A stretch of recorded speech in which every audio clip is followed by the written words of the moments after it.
Yo, yo, yo, yo, yo, yo, yo.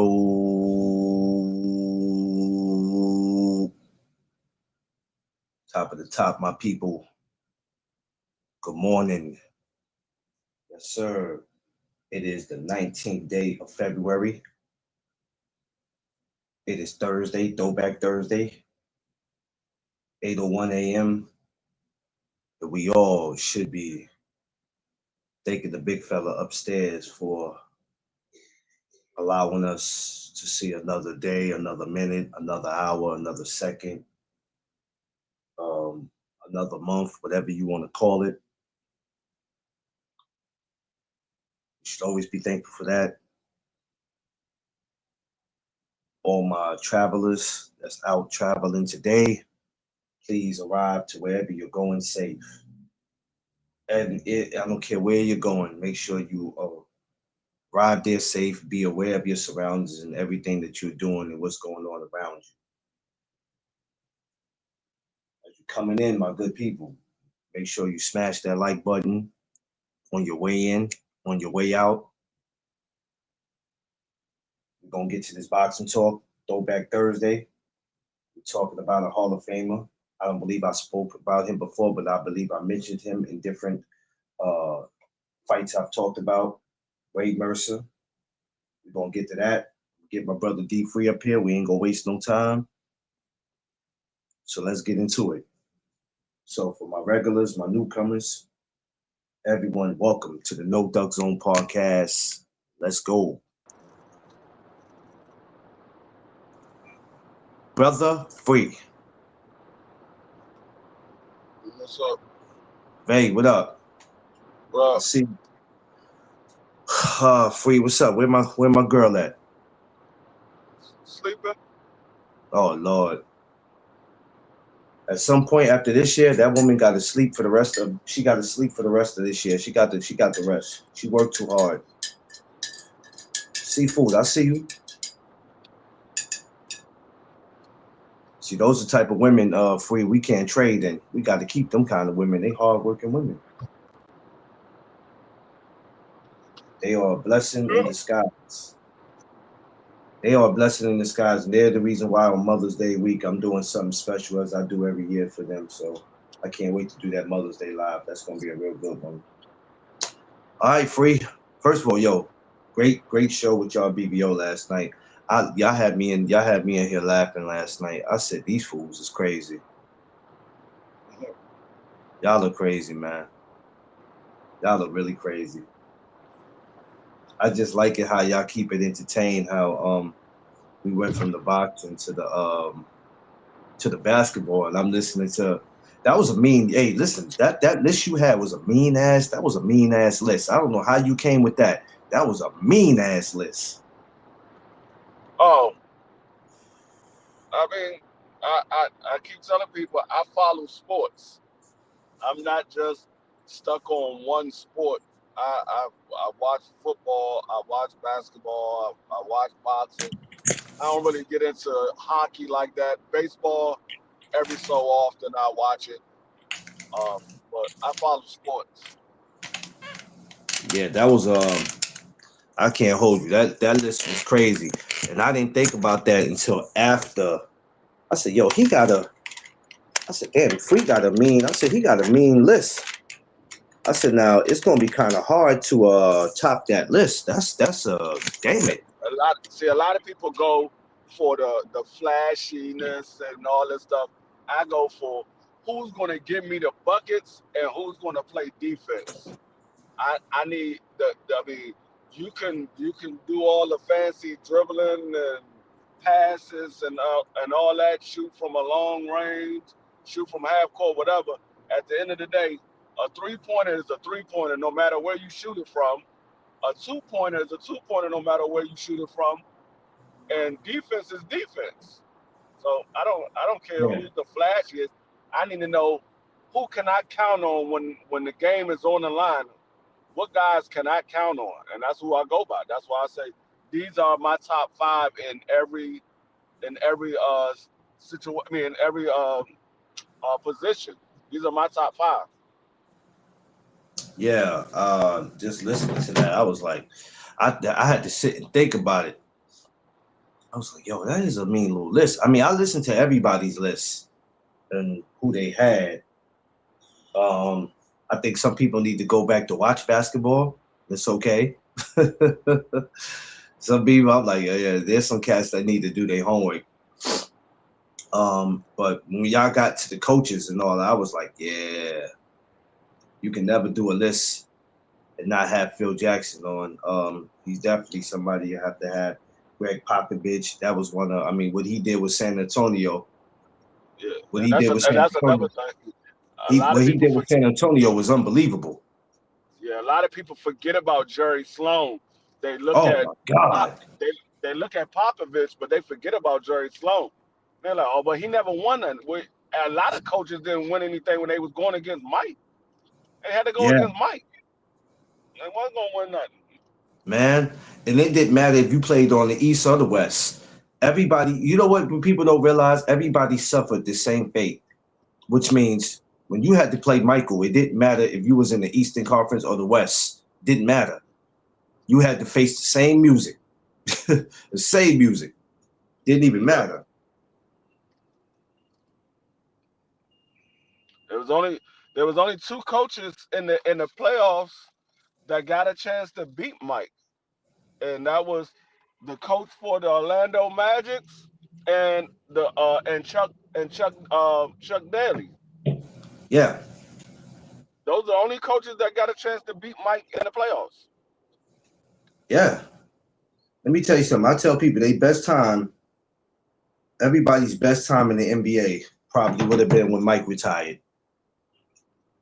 For that one time he retired, there was a little peace. It felt a little safe in the NBA because it's like, okay, Like, even though the Bulls exist, we ain't got to deal with this guy. We ain't got to deal with him. We don't, no disrespect to Scotty and the rest of them, or BJ Armstrong and Horace Grant, no disrespect to them, but we ain't got to deal with this guy. So for just for that time of him being retired, to them it was a little peace. Like, okay, we might not win the championship, but we ain't got to worry about going through this guy to get to it. it felt like the door got left open when he walked away for a year and a half. So they That's why I left the was door mad with the open. Knicks. That's why I was mad with the Knicks. Because even though we went to the finals in '94, I was pissed with them. I said this was the opportunity, and y'all jacked it up. Y'all jacked it up. Yeah, I yeah. was pissed to the They high went. They level. went. they went from having a nightmare to going into the finals and having a dream. They was like, God damn, we got rid of the nightmare. Now we got a dream. Oh Man, man, we when can't. We John gotta Starks, wake up. when John Starks missed them 17 shots, I said, dog, you wait till you get all the way to the finals to do this shit? Are you kidding me, bro? Are you kidding me? The main stage? The main stage? I'll be asking, man. Jesus Christ. Ay, Hey, coach, caramba. I Ay, like caramba. the Knicks gotta wake up. They keep sleeping when they get to the damn finals. They went from having a nightmare to having a dream. Bruh, You gotta wake up. bruh, bruh, bruh. And when they did the shit in '99, that pissed me off even more. I said, look now, I had to witness this at 11 and now I had to witness this at 16. Come on now, damn it. This is not fair. This is not fair. Like, come on, man. Jesus. That's when basketball was basketball. Today, I don't really be too much caring about it. I know I don't because I didn't even watch All Star Weekend. That's crazy. Every year, I used to watch All Star Weekend. For some reason, between last year, I think I mean, Me and Tiff glanced at it last year, but for some reason this year I wasn't too interested. I don't know why. I mean, we're gonna get back to boxing in a second, but Yes. I got a video for everybody that told me LeBron can play in any era. He could check Mike. He could check Kobe. I got something. I got a video for y'all, and I'm gonna put it out. And they're gonna be like, "Ah, see, man, that was different." No, it wasn't. No, it What wasn't happened when he different. hold on, free? What happened when he tried to choke me and smoke backyard? Oh, that was different. No, no, no, Oh, it that was wasn't different. I got different. I got a video for y'all. Y'all gonna be like, man, y'all. Oh, you bringing up old shit. No, y'all said this man could play in any era. and he could check Mike. He could check Kobe. So I'm just showing y'all proof. This man not as he's not as dominant as these guys. He's dominant, but he's not Yes. as dominant as these guys. You know what? Yeah, I think we need to. Yeah, I'm glad that y'all did that. I'm glad y'all did that last night because sometimes we need to shift it a little bit because sometimes the boxing or you know what I mean. So I'm glad y'all kind of put it on basketball a little bit, and that's what YouTube channels are about. You know, sometimes you got to switch it and throw it up. But speaking of switching it, this guy we're getting ready to get into about right now, Free. Me and you have mentioned him before in other fights. When we mentioned other fighters, he happened to come up because he fought these guys. Get your Um, slow butt in the house. why you keep messing with Mrs. Free, man? One day that girl Because will. she waits till she get out the car to have a slow moment every single morning. She get out the car and act like she lost all her sense. She act like she about 3 years old. She don't know how to put a coat on. She don't know how to get out the car. The other day she tried to get out the car and had a goddamn seatbelt on, about to choke the shit out of herself. I was like, how you gonna get the fuck out the car? You got Hold the on, seatbelt hold on. on, She's like, hold I on. Free. forgot. Did she look like? I thought it Did was she my look like? shirt. Did she look like Mike Epps in Friday? She looked like Mike Epps in Friday Yeah, when he was she trying to like get out. Mike Evans, but she ain't jump out that fast. But she went to go get out, and she was like, "Oh, I'm like, how you gonna get out? You got the seatbelt on." She like, I forgot. Damn, man. I'll be there in a Listen, minute. let her live, man. Damn, let her live. So this guy, like I said, y'all, some of you are familiar with, some not, and it's okay. This is why we have Throwback Thursday. I don't. We never did a session on just him. Ray Mercer. Yep, What do you remember in your time, Free, about Mr. Ray Mercer? I remember the same thing that everybody else remember. The first thing that comes to your mind when you hear Ray Mercer is when he knocked out Tommy Morrison. That's the first thing that comes to everybody's mind when they talk Damn. about Ray Mercer. That's the one fight. Like we say, everybody got a fight that put them on the map. That Yeah. fight right there put Ray Mercer on the map. Because if you say what was Ray Mercer most important fight, or what was the fight that made Ray Mercer who he is, everybody bring up Tommy Morrison. I don't think I heard anybody say any other fight about Ray Mercer except for the Tommy Morrison fight. Most people can't even describe any other fight that Ray Mercer been in. They talk about the Tommy Morrison. Um, if you That's what know, he's most known for. yeah, that's The what he's most knockout known of for. But Tommy Morrison. a lot of them don't even know he went on to fight Lennox Lewis. A lot of them, but like you said, they remember him for that Tommy Morrison because when he got Tommy in that corner, God rest Tommy's soul. Oh, when he got Tommy in that corner, boy, it got nasty. It got nasty. Mm-hmm. I probably that was probably the most vicious thing that you probably could ever see at that time. That was Yeah, that was vicious. the most vicious knockout I've seen up to that point. Because I seen Mike Tyson knock people out on one Yeah. shot and things like that. But this man Ray Mercer caught Tommy Morrison in the corner, and he beat that man all the way to the mat. Tommy Morrison was already knocked out on his feet. He was still hitting him until his body hit the mat.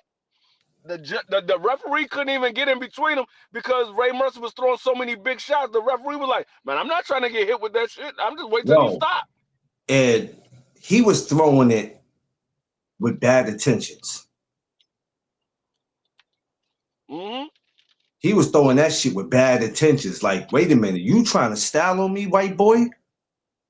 No, you You could trying to tell. style on me?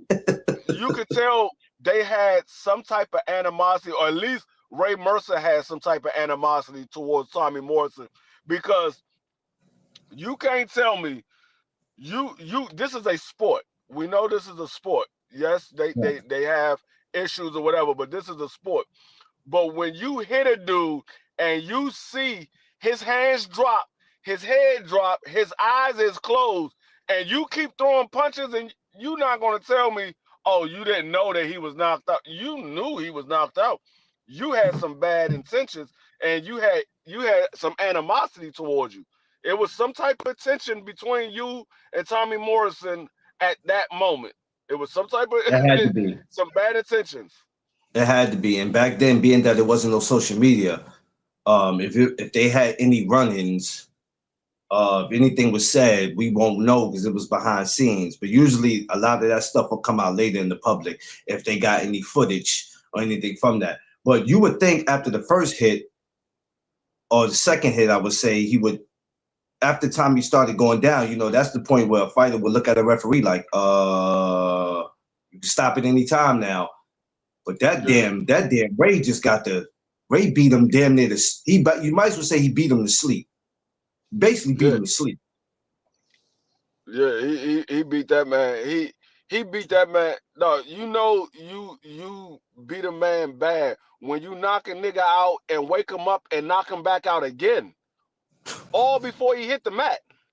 He knocked the Yeah. nigga out, woke him up, and then knocked him out again. And if y'all don't know who Tommy Morrison is, go look him up. Wasn't a bad fighter. He might have not been everybody's favorite fighter, but he wasn't a bad fighter. And before that has never happened to him. I think after that fight, it kind of changed things with Tommy Morrison. Despite him, what happened to him and all that, he really I, wasn't a bad fighter. I ain't lying. Go watch Ray Mercer, Tommy Morrison. Just Oh yeah, all you gotta do is watch the 6th round. When Ray Mercer get Tommy Morrison in that corner, the man, he threw about 25 straight punches nonstop. The man Tommy Morrison went to sleep, got woke up, and went back to sleep. yo, I'm just laughing at the way you say it.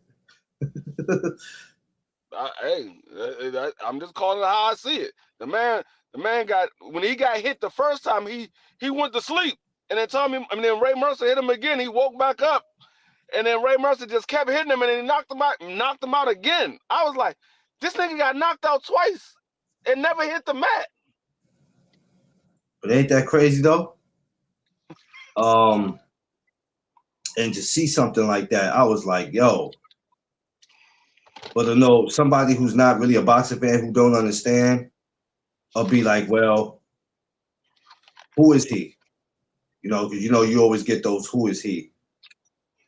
And this is why we're here to educate you on it and go, if you haven't saw it, go look it up. Well, yeah, Ray Mercer was one of those guys that didn't get a lot of notoriety because of guys like Mike Tyson, Tommy Morrison, Holyfield, Lennox Lewis, even David Tua. David Tua got a little more exposure than Ray Mercer because Ray Mercer didn't have the machine behind him. He was just a guy that came to work and did his job. He wasn't Yeah. no person that was going to make a lot of noise and showboat and let it be known that he showed up to work. He just going to come to work, do his job, and go back home. So he didn't get a lot of exposure. But Ray Mercer was definitely a force in the heavyweight division. A lot of guys avoided Ray Mercer. There was a lot of guys that could have fought Ray Mercer that didn't. Mike Tyson never fought Ray Mercer that I know of. I don't know. Right, Mike Tyson never fought Ray Mercer. No. Uh, Riddick Bowe never fought Ray Mercer. I'm trying to think. Did Evander Holyfield fight Ray Mercer? No. I know Lennox Nope. Lewis did. Yeah, Lennox did, but that was early in Lennox's career. Yeah. Or was it? No. Was it early? That was 96, 97. It was like at the Garden. When they fought at the Garden. I know when Ray Mercer fought him, it was in the Garden. It was around the Yeah, time that Lennox should have been. It was around the time when Lennox should have been fighting Bowe. I Yeah, think that the was that. same Yeah, year, that was before. That was before Lennox the Lewis same really year, got matter of put on fact, the the map. same year that I think the same year that Ray Mercer fought Lennox was the same year Riddick Bowe and Andrew Galata fought. Yeah, that was right before Lennox Lewis really got put on the map. People heard of Lennox Lewis, but wasn't a lot of people watching Lennox Lewis like that. They heard of No, him, and there was rumbles of Lennox Lewis, but a lot of people wasn't watching like that. But yeah, so that was kind of early in Lennox Lewis' career. But yeah, there was a lot of guys that didn't fight Ray Mercer that could have fought Ray Mercer, and he was avoided. I ain't gonna say he was avoided. He wasn't given the opportunities to really put his name on the map. The only person that really gave him the opportunity was Tommy Morrison and Lennox Lewis, and he got beat by Lennox Lewis, but he beat the snot out of Tommy Morrison. man, look, man. I was like, yo, and I remember being young and watching that, and I'm like, Jesus Christ. I'm like, this boxing is vicious, man. I'm trying to get the video and put it up so I can share it, but I'm having an issue with that. Um, but y'all just go to it. The Tommy Morrison versus Ray Mercer. Um, it was definitely dope. Now, why didn't his career go any further? I don't know. I know before I know it, I looked up and he was an MMA fighter by the time I looked up again. Um, Well, it was like I said, he didn't have the machine behind him.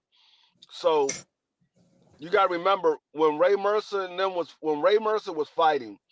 That's the that was during the time that Don King was still the big time promoter.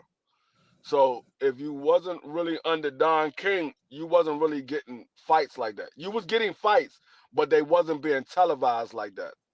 So Don King was the big time promoter. You had Top Rank around, but Don King was still the big time promoter. Top Rank was starting to become a big time promotional company. yeah, Um, but Ray Mercer, he didn't have the machine behind him, so he didn't really do much. Ray Mercer is like you know who Ray Mercer remind me of? He remind me of Glenn Johnson. Remember oh, Glenn Johnson that knocked out oh, Roy Jones? yes, the Road Warrior. Yeah, that's what Ray Mercer remind me of.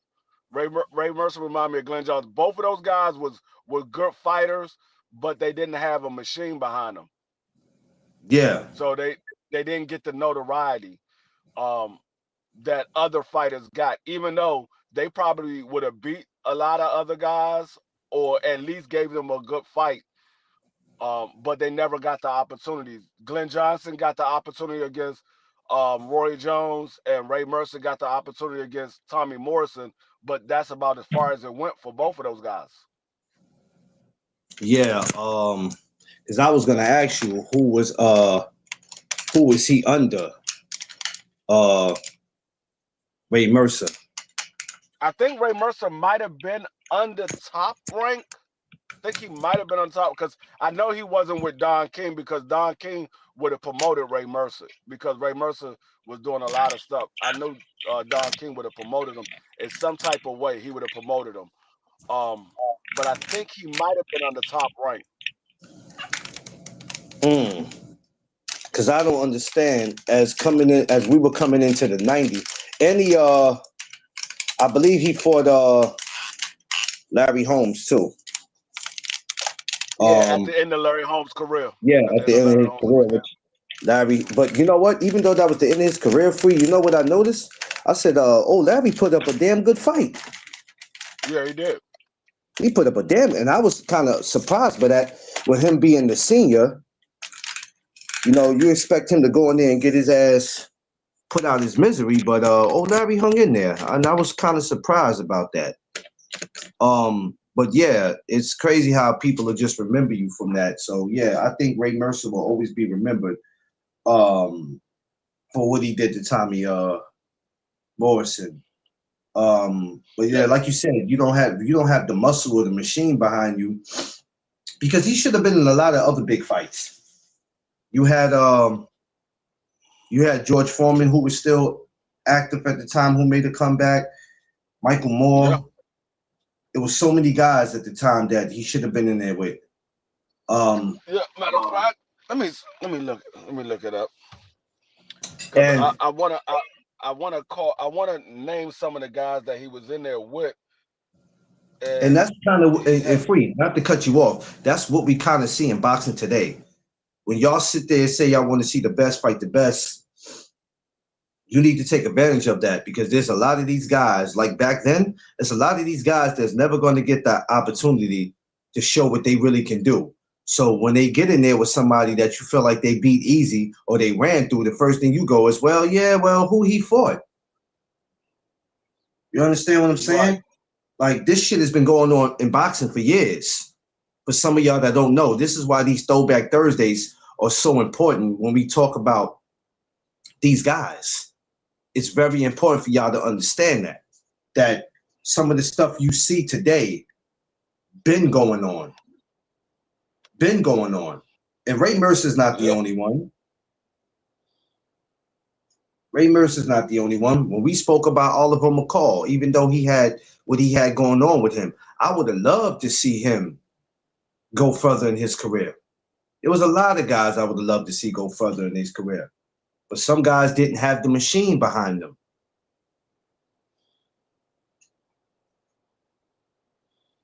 It's that's why I be like this boxing. They already Hold tell you on. that something got to be wrong with you to be a part of it already. Right. What you got for me, Free? Hold on 1 second. Hold up. I'm Okay, pulling it so up. Hold up.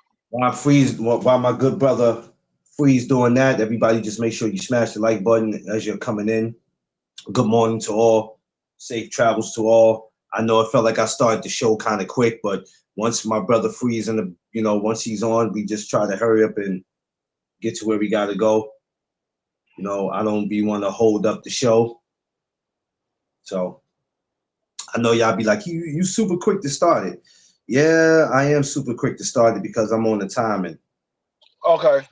So he did get a chance to fight Shannon Briggs. He fought Vladimir Klitschko, Okay. Lennox Lewis. Oh, he did fight Evander Holyfield. He did. He fought Evander Holyfield the year before he fought Lennox Lewis. He got a unanimous decision loss against Evander Holyfield. He got a majority decision loss against Lennox Lewis. He got a unanimous decision win over Tim Witherspoon. He got a TKO loss against Vladimir Klitschko. He got a knockout loss against Shannon Briggs. Okay. And trying to think, Larry Holmes unanimous decision win. TKO win over Tommy Morrison, and that's about it far as the notable names that most people would know. Um, but just those names alone, if you were a boxing fan, rather back, from back then to now, you'll know who all those guys were that Freeze just named. Rather if you like them or not. Yeah. Because a lot of those guys went on to do something. A lot of them went on to do something. And it's funny how you mentioned Tim Witherspoon because we're coming back today. We're coming back today for Throwback Thursday to talk about good old Tim. So it's crazy how you mentioned him. We'll be back to get on Tim Witherspoon. Wish I could have got his son up here. But yeah, it's just kind of like when we talk about Darnell Boone, right? It's kind of like when we talk about him. Hmm. Diesel. It's kind of like when we talk about him and we like, man, damn, brother could have went on and did a lot more. He could have did a lot more, and it wasn't his fault. No, But he wasn't with Top Rank or Don King because I'm looking at the oh events damn, of the. he wasn't. I'm looking at the I'm looking at the events of the guys that he fought when he fought Vladimir Klitschko. The promoter was Cedric Kushner. When he fought Lennox Lewis, the promoter was Main Events. Mm. When he fought Evander Holyfield, the promoter for that fight was Dan Duvo. Mm. So yeah, I'm gonna look at Tommy Morrison because that was earlier in his career. Tommy Morrison, the promoter was Bob Earl because Tommy Morrison was on the top rank. Tommy Morrison was on the top rank at that time. Uh, Larry Holmes, the promoter was Bob Earl. Larry Holmes was with Top Rank. I'm trying to see if anybody else. Let me see if somebody else was, if they was on the Top Rank or that was him. No, he was. He was originally signed to Top Rank, and then he um he got released by Top Rank. So I'm not sure what fight he got released by Top Rank, but let's see. The last fight that I see so far, uh Top Rank was his promoter was, excuse me, the Larry Holmes fight. So let me see. I'm Okay. gonna try to see if this other fight. Yeah, Larry Holmes was the last fight that he was under Top Rank because all of these other fights are not being promoted by Top Rank. Mm. To- Tony Willis, who was he under? Nope. Yeah. So yeah, Top Rank was the last fight that Larry Holmes was the last fight that he fought under Top Rank because Burt You, Cooper, when he fought Burt Cooper, that was under Top Rank. Yep, that was right. That was like 2 fights before Tommy Morrison. So he was originally signed to Top Rank, and he got released after the Larry Holmes fight.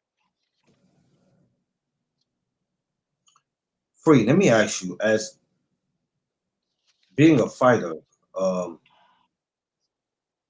it's not just about being a good fighter, but what do you think it takes to make a fighter's career complete besides him just being a good fighter, where these type of things won't happen, where they don't get so much exposure or they never get that big title shot that they wanted. Sometimes their career ends before it begins. So, like, besides that, what does it take? What is the what? I said besides being a good fighter, because people think that all you got to do is be a good fighter and then you'll go all over the world. But it takes more than just being a good fighter. Having the right people with you and the people who gonna do right by you. Do you think that's a problem in boxing where you just got a bunch of yes people around you? You got the people who are not looking out for your best interests. They just around Yeah. you because of what you can do for them. Because you look at a lot of these guys, they should be, even from back then till now. You see a lot of guys who are not in positions that they should be in, and it's not because they didn't earn it. They earned it, but for some reason they can't get there. What seems to be the holdup, or what's stopping guys like that? Well, the main thing is they don't have the right team around her, and I'm not talking about their trainer or Yeah, anything like that. I'm talking about the manager. I'm talking about um because a manager is the one that's supposed to get you the deals, get you the fights and things like that before you get signed to a promoter. Your manager goes around and try to get you fights and try to get you on TV deals or TV cards. Um, so it could be the manager you have, and another part of that with the manager and is marketability. If these guys are not marketable, this a lot of promoters don't really buy into them. They're try their hand and say, okay, let's see if we can make him marketable. And if they can, then they'll stick with him. But if they can't, a lot of times the promoters say, okay, we can't really make no money off of him. So he's not a bad fighter, but we can't really make no money off of them. So let's just go ahead and What release them. would be your advice for an amateur going pro who, before he does that, he's probably already saying to himself, well, I'm going to go in the pro as with the team I got already, my coach and whoever carries my spit bucket, whatever the case may be. Like, what would be some advice that you would give to them going into the pros? Because now all they thinking about is, I'm going pro, so I'm gonna make that Devin Haney / Floyd Mayweather money. That's all they thinking about. But it's deeper than that. Hey, this is going to sound funny, and people going to be like, "Free, you tripping? You going too far with this." But some of these fighters, they might want to take some acting classes or some drama classes, because some of these fighters need personalities. Some of these fighters don't have personality. And if you don't Damn, have a personality, damn, Free. if you don't have a personality and you can't connect with the fans, you're not gonna make money. You're not gonna draw nobody to you. Yeah, you might get knockouts and that might be good, but outside, what if you don't get knockouts? How are you gonna draw the fans into watching your fight? You need to have a personality. Like a guy like Tank Davis, he has a personality and a type of swag to him that draws people into him. Even though, yes, it's his knockouts that he get in the ring, but he has a type of personality that draw people to him. I mean, it could be where he comes from, how he carry himself, or things like that.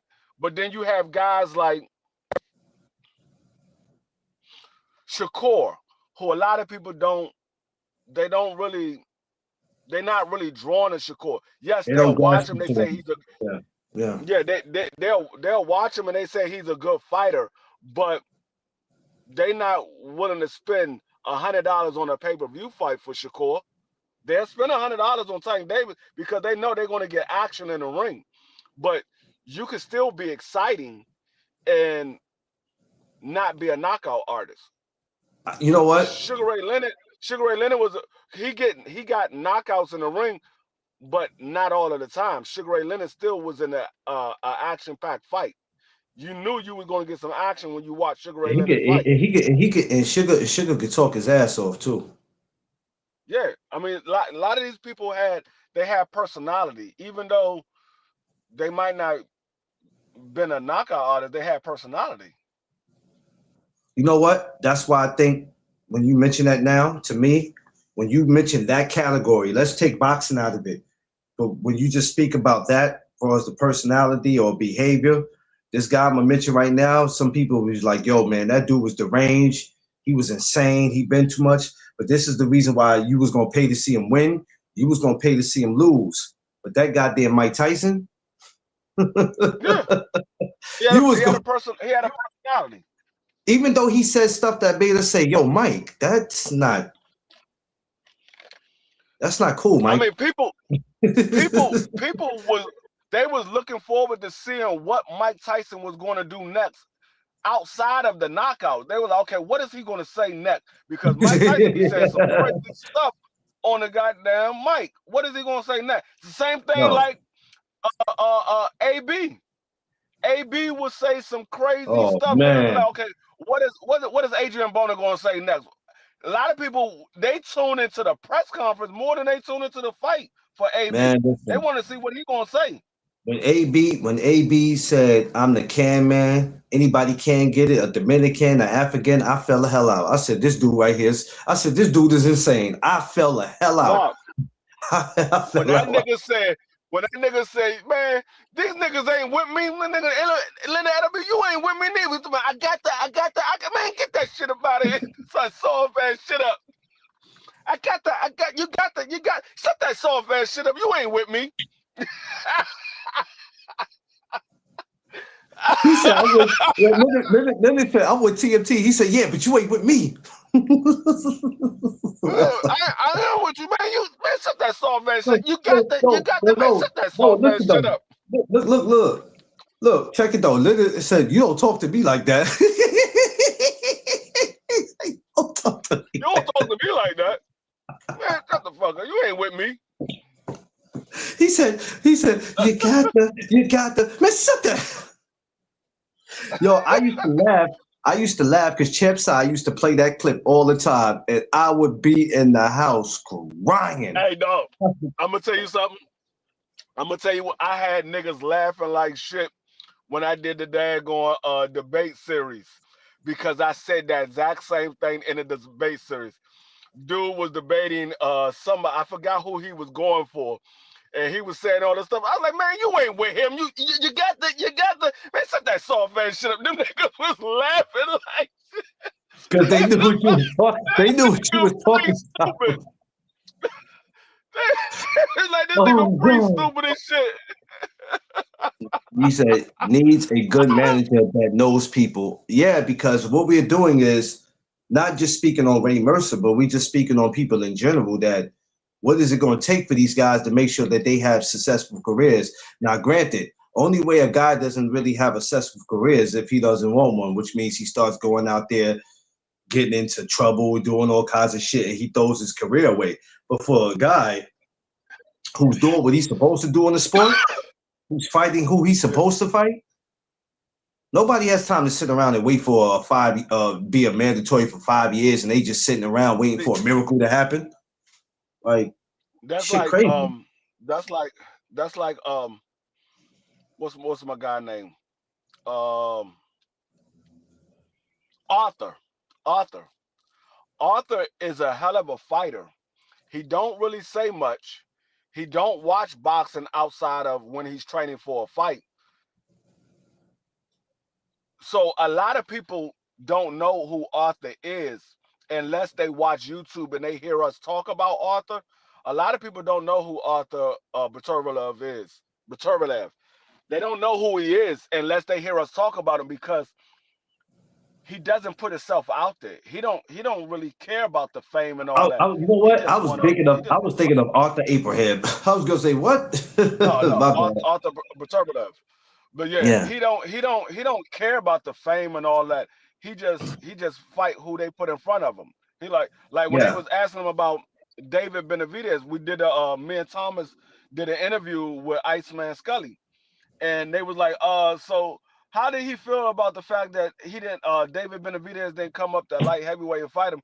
He said he don't even know who David Benavidez is. There was never a fight offered for David Benavidez. I was like, so all that stuff that they saying is not true.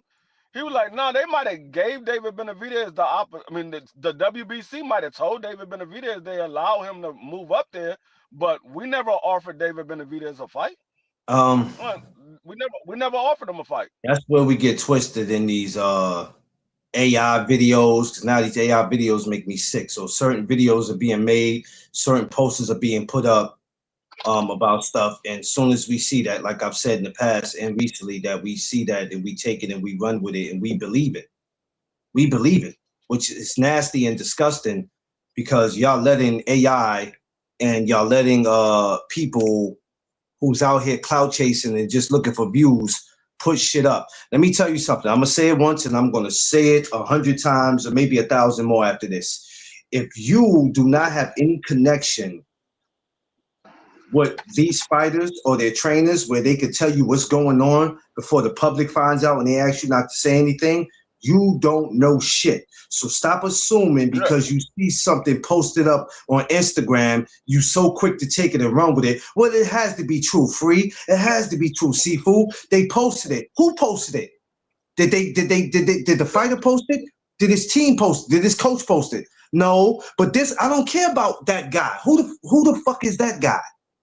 Because if that guy's yeah. not part of the And see, team, I had to shut down that narrative a lot. They were like, "Oh, David Benavidez ducked Arthur." I was like, "No, he didn't." They were like, "Yes, he did," because the WBC said he could. They will allow him to go to 75 and fight Arthur or whatever. He didn't do it. I said, Arthur never offered him a fight. They're like, no, I said the WBC don't make fights. They just sanction fights. They don't make fights. They order fights and they sanction fights. That's it. There was no order for David Benavidez as Arthur's mandatory. There was no offer for David Benavidez to fight Arthur. So what are you talking about? They were like, oh, but he could have moved up there. He listen, could have, but it was no guarantee that he was going to get a fight because they never they, they, offered they, him a fight. You know how many people back in the time in the 90s and 80s that were offered fights, and like I said, it wasn't such a big deal back then because it wasn't no social media. How many people back in the days were offered something, and for whatever reason, it didn't happen. It didn't I happen. mean, Why we do can these say guys act like this shit just started today? That's why I be like, a lot of y'all are just a bunch of. I just started watching boxing 5 years I ago. give I give you another one that a lot of people sit here talking about. They were like, "Oh, Sugar Ray Leonard ducked Aaron Pryor." I said, "No, he offered Aaron Pryor a fight. Aaron Pryor wanted more money. Go do your research. Aaron Pryor wanted more money. He offered him a fight. When you got a guy that's offering you a fight that you want to fight, he's offering you more money than you ever made. You want to fight, and you say, "No, I want more." You don't really want the fight. You want the money. You don't Yeah, really want the fight. You want the money. yeah. You can't tell these guys that because they boxing experts. Seafood, what's going on? You can't tell Morning, them. dog. You can't tell them nothing. I would have loved to see Ray Mercer's career go bloom and blossom a little better than what he did, but for the time that he was in boxing, those names that's on their resume, I tell you what, y'all can't look at that resume and say that none of them guys are nobody. Rather, if they was your favorite or not, all those Well, guys are Man, there your weren't most that of favorite. them, many belts at the time. Huh? most of those people, There were. most of the people that's on, most of the people on YouTube right now wasn't even watching boxing back then. Most of No, them they Right. weren't weren't. even born to watch boxing. They weren't even born to watch it. There weren't that many So belts they back could, then either. Like if you was born, no disrespect, and there's nothing wrong with somebody, a young person doing their homework. Because if you do your homework, I can't knock you. But if your ass was born in 1998, 1999, don't come to me trying to have no damn conversations. Unless you So, doing your homework, man, don't come to me trying to have no damn conversation. not. If your ass was born in 1994, don't come to me trying to tell me anything. I graduated high school in '94. Come on, right, When man. I graduated high school, they're going. These niggas was just being born. Don't right. sit here and try to tell me, "Oh, this was a great fight." You wasn't even watching fight. Like that's like when somebody was. I can't remember who it was. I think it was BVO. Or it might have been somebody else. I think it was BVO. It could have been Marky Dan. It was one of those two. But they were trying to tell me the buzz around a fight. I'm like, dog, how you gonna tell me what people were saying about a fight when you wasn't even around? I was around then. I was living. Hmm. You wasn't living then. You can't tell me how people felt about a fight. You Yeah, could go by what you read in news clips and what you hear in that's interviews. it. But if you That's was it. alive around that time, you knew what the buzz was according to certain fights because Yeah. you was watching it and you was around. Yo, a lot of the what I will say is that a lot of the time for the fights, like what D Free what what D Free is saying has a lot of truth to it, right? But if you really think about it, also to take it even further, a lot of the fights weren't made or done because it was controlled by one man. Don King ran everything. Even though Yup. Aaron was around and stuff, there was never really a conflict of interest with other promoters because Don King ran everything. Literally ran everything. He bullied his way in a Yeah. lot of stuff. A lot of fights wouldn't happen because you had to sit at the round table with Don King. That dude came in there and swept everything. Can't So knock his and hustle. like yeah, and back then there was no social media.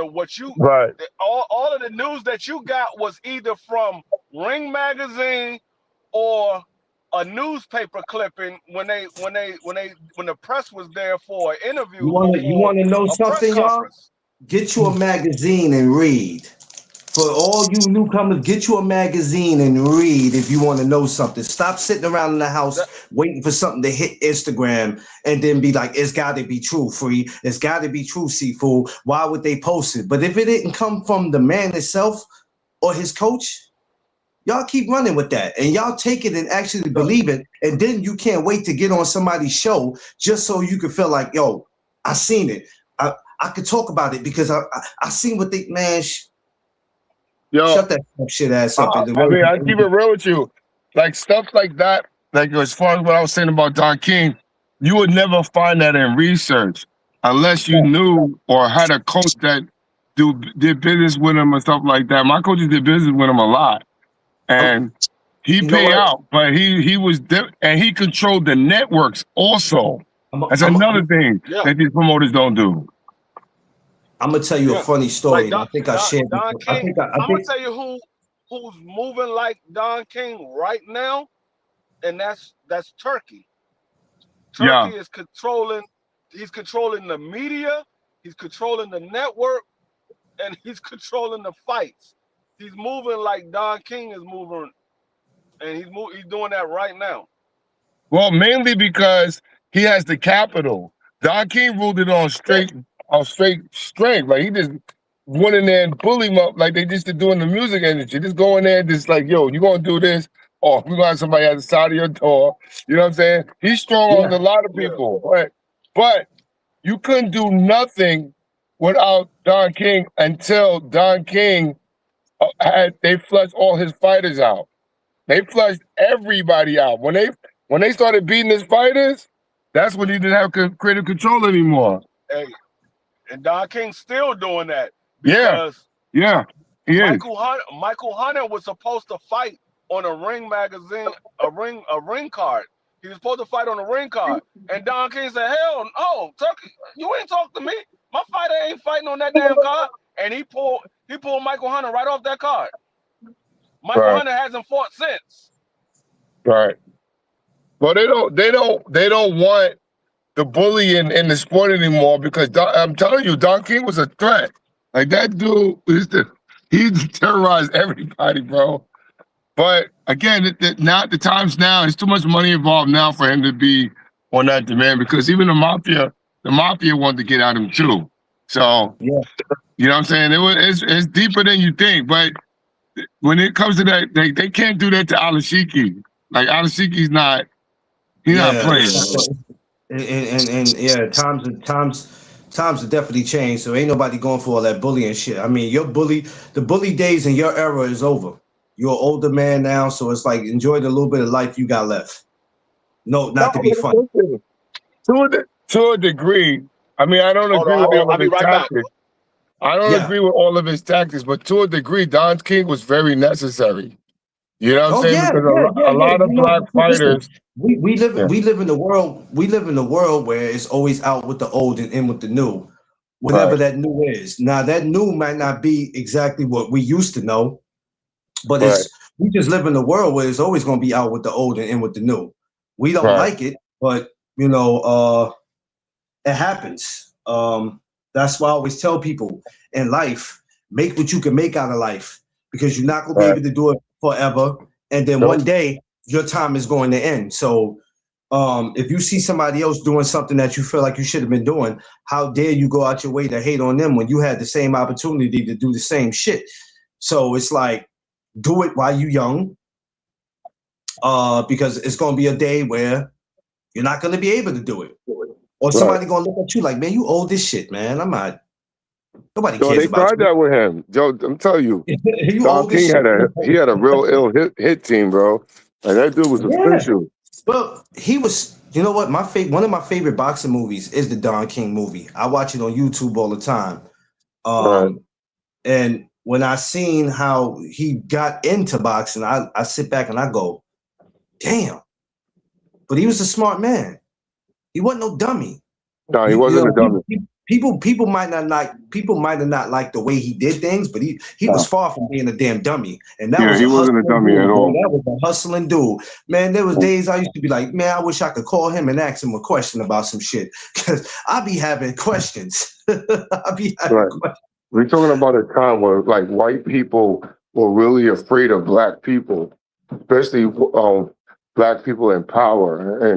And during those time frames, you know, it's a different bullying or a different step up or a different strong arm because they didn't know how to deal with it because he wasn't supposedly doing anything that illegal that would warrant people to bring 5-0 into it. You know what I'm saying? Like it was a different strategy. But you know, even though he pieced guys off, like Bob Aaron was the next guy to take over.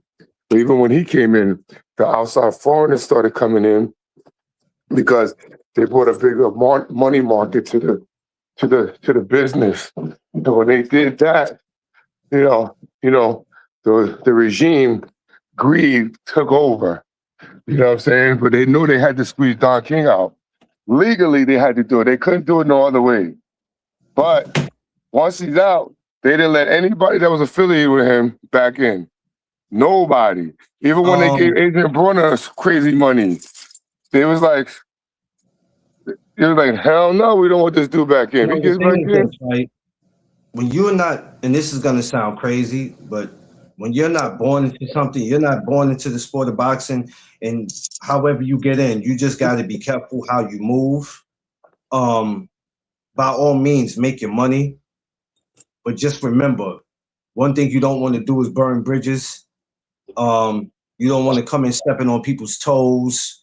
You just got to be, you gotta. I don't want to say play it safe, because even in the middle of playing it safe, something could still go wrong. But you gotta, like I always say, be aware of your surroundings and be aware of what you're doing, because no matter how victorious you are or how successful you are, after a while, it's like, we're sick of this guy. We got to get him the fuck out of here. Yeah, but you gotta understand this too. This is another thing that people don't understand. The boxing promotion scheme is dying, right? A lot of these companies are not getting or having the fighters that they do. That's why you see a lot of people trying to breach the contract or get out of their contracts, because the American promoters or the people in America are too freaking greedy. They're too greedy. Now, a guy like Alashiki comes along and interrupts the pot, right? In a good way. I don't totally agree with the Zulu or whatever you call it, Zuma things, but you would never know. They might spread out to a point where they get a serious buzz. You know what I'm saying?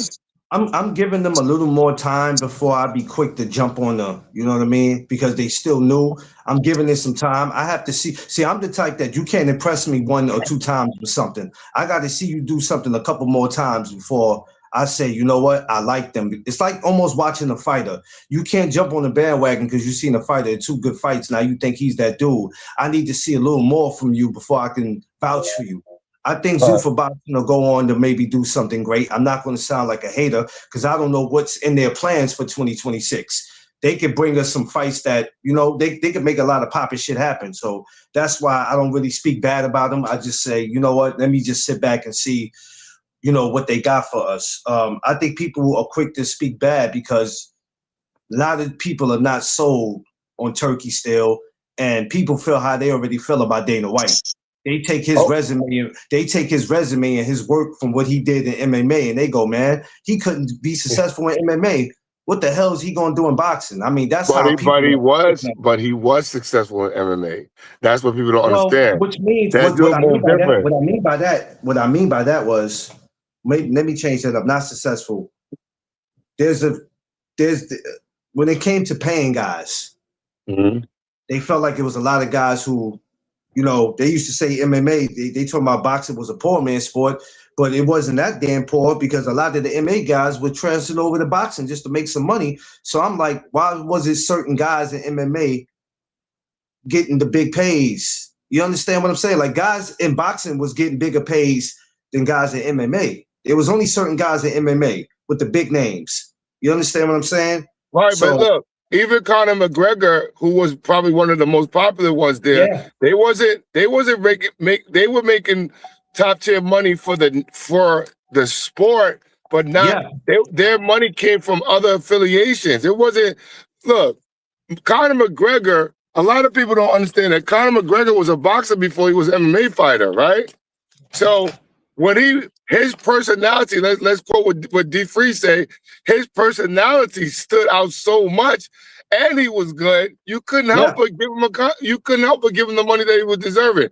He would have never made $100 million in MMA. Never.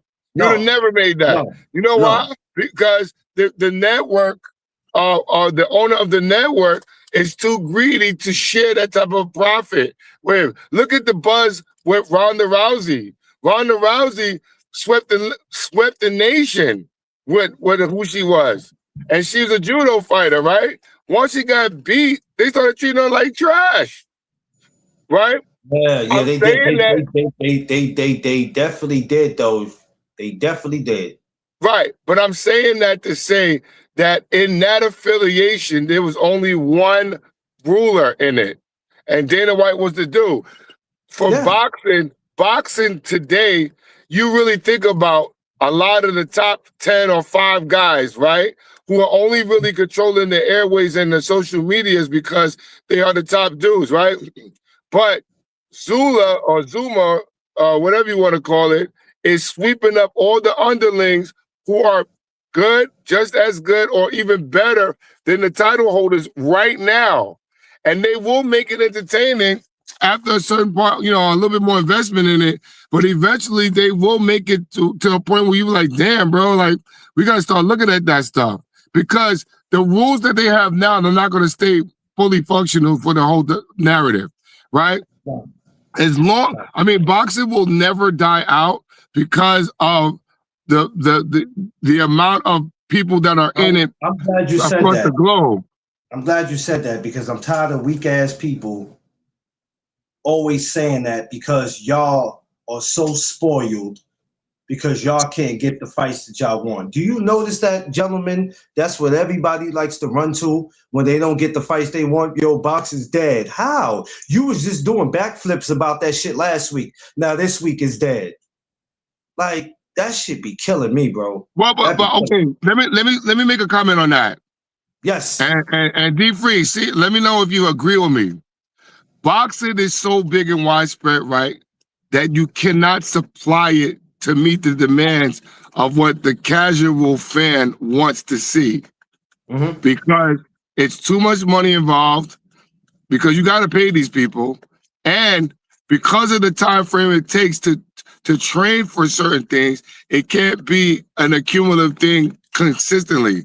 Remember, we used to have the Friday night fights back in the day where we watch it every fight, and every Friday, and we would see some of these dudes come in and be like, "Yo, this guy's good," and then yada. Notice they don't have that shit no more. No. But do you know why? They Why? have it because it costs money to do that, right? And the fighters are now educated on contracts, the management and stuff like that to make it happen.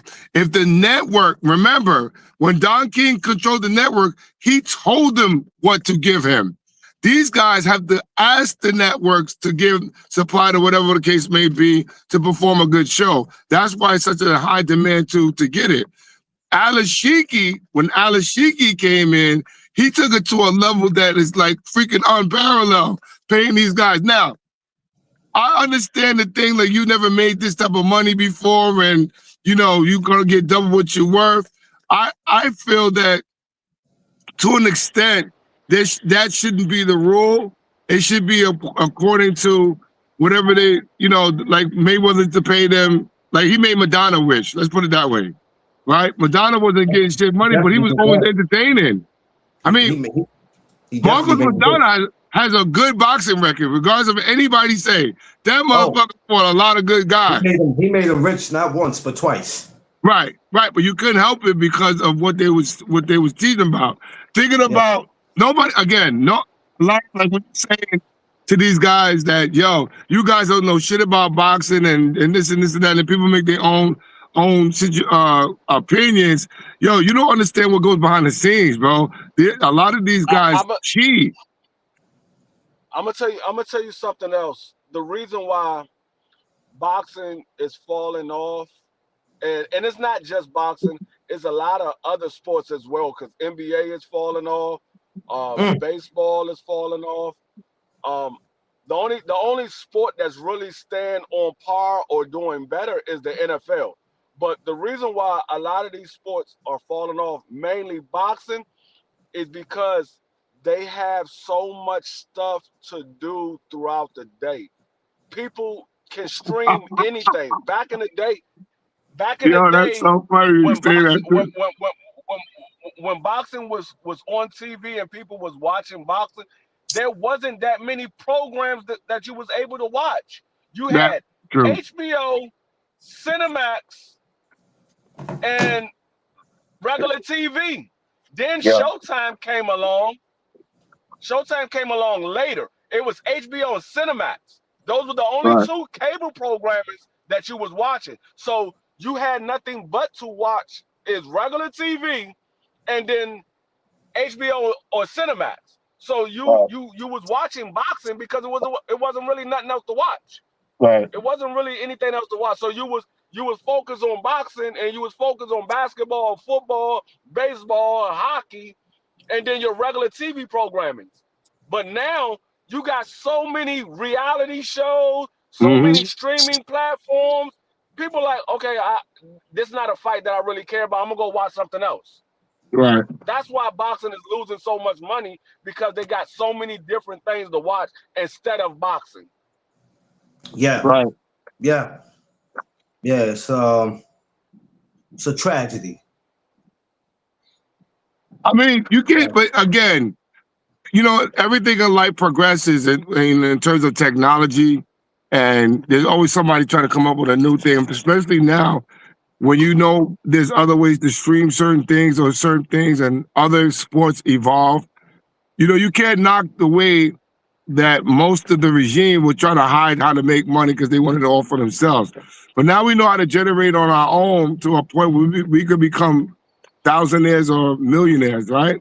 Oh yeah, yeah, yeah, yeah, Now, yeah, yeah, to yeah. an, to an extent, the fighters have gotten a little bit greedy because of the high profiling on social media.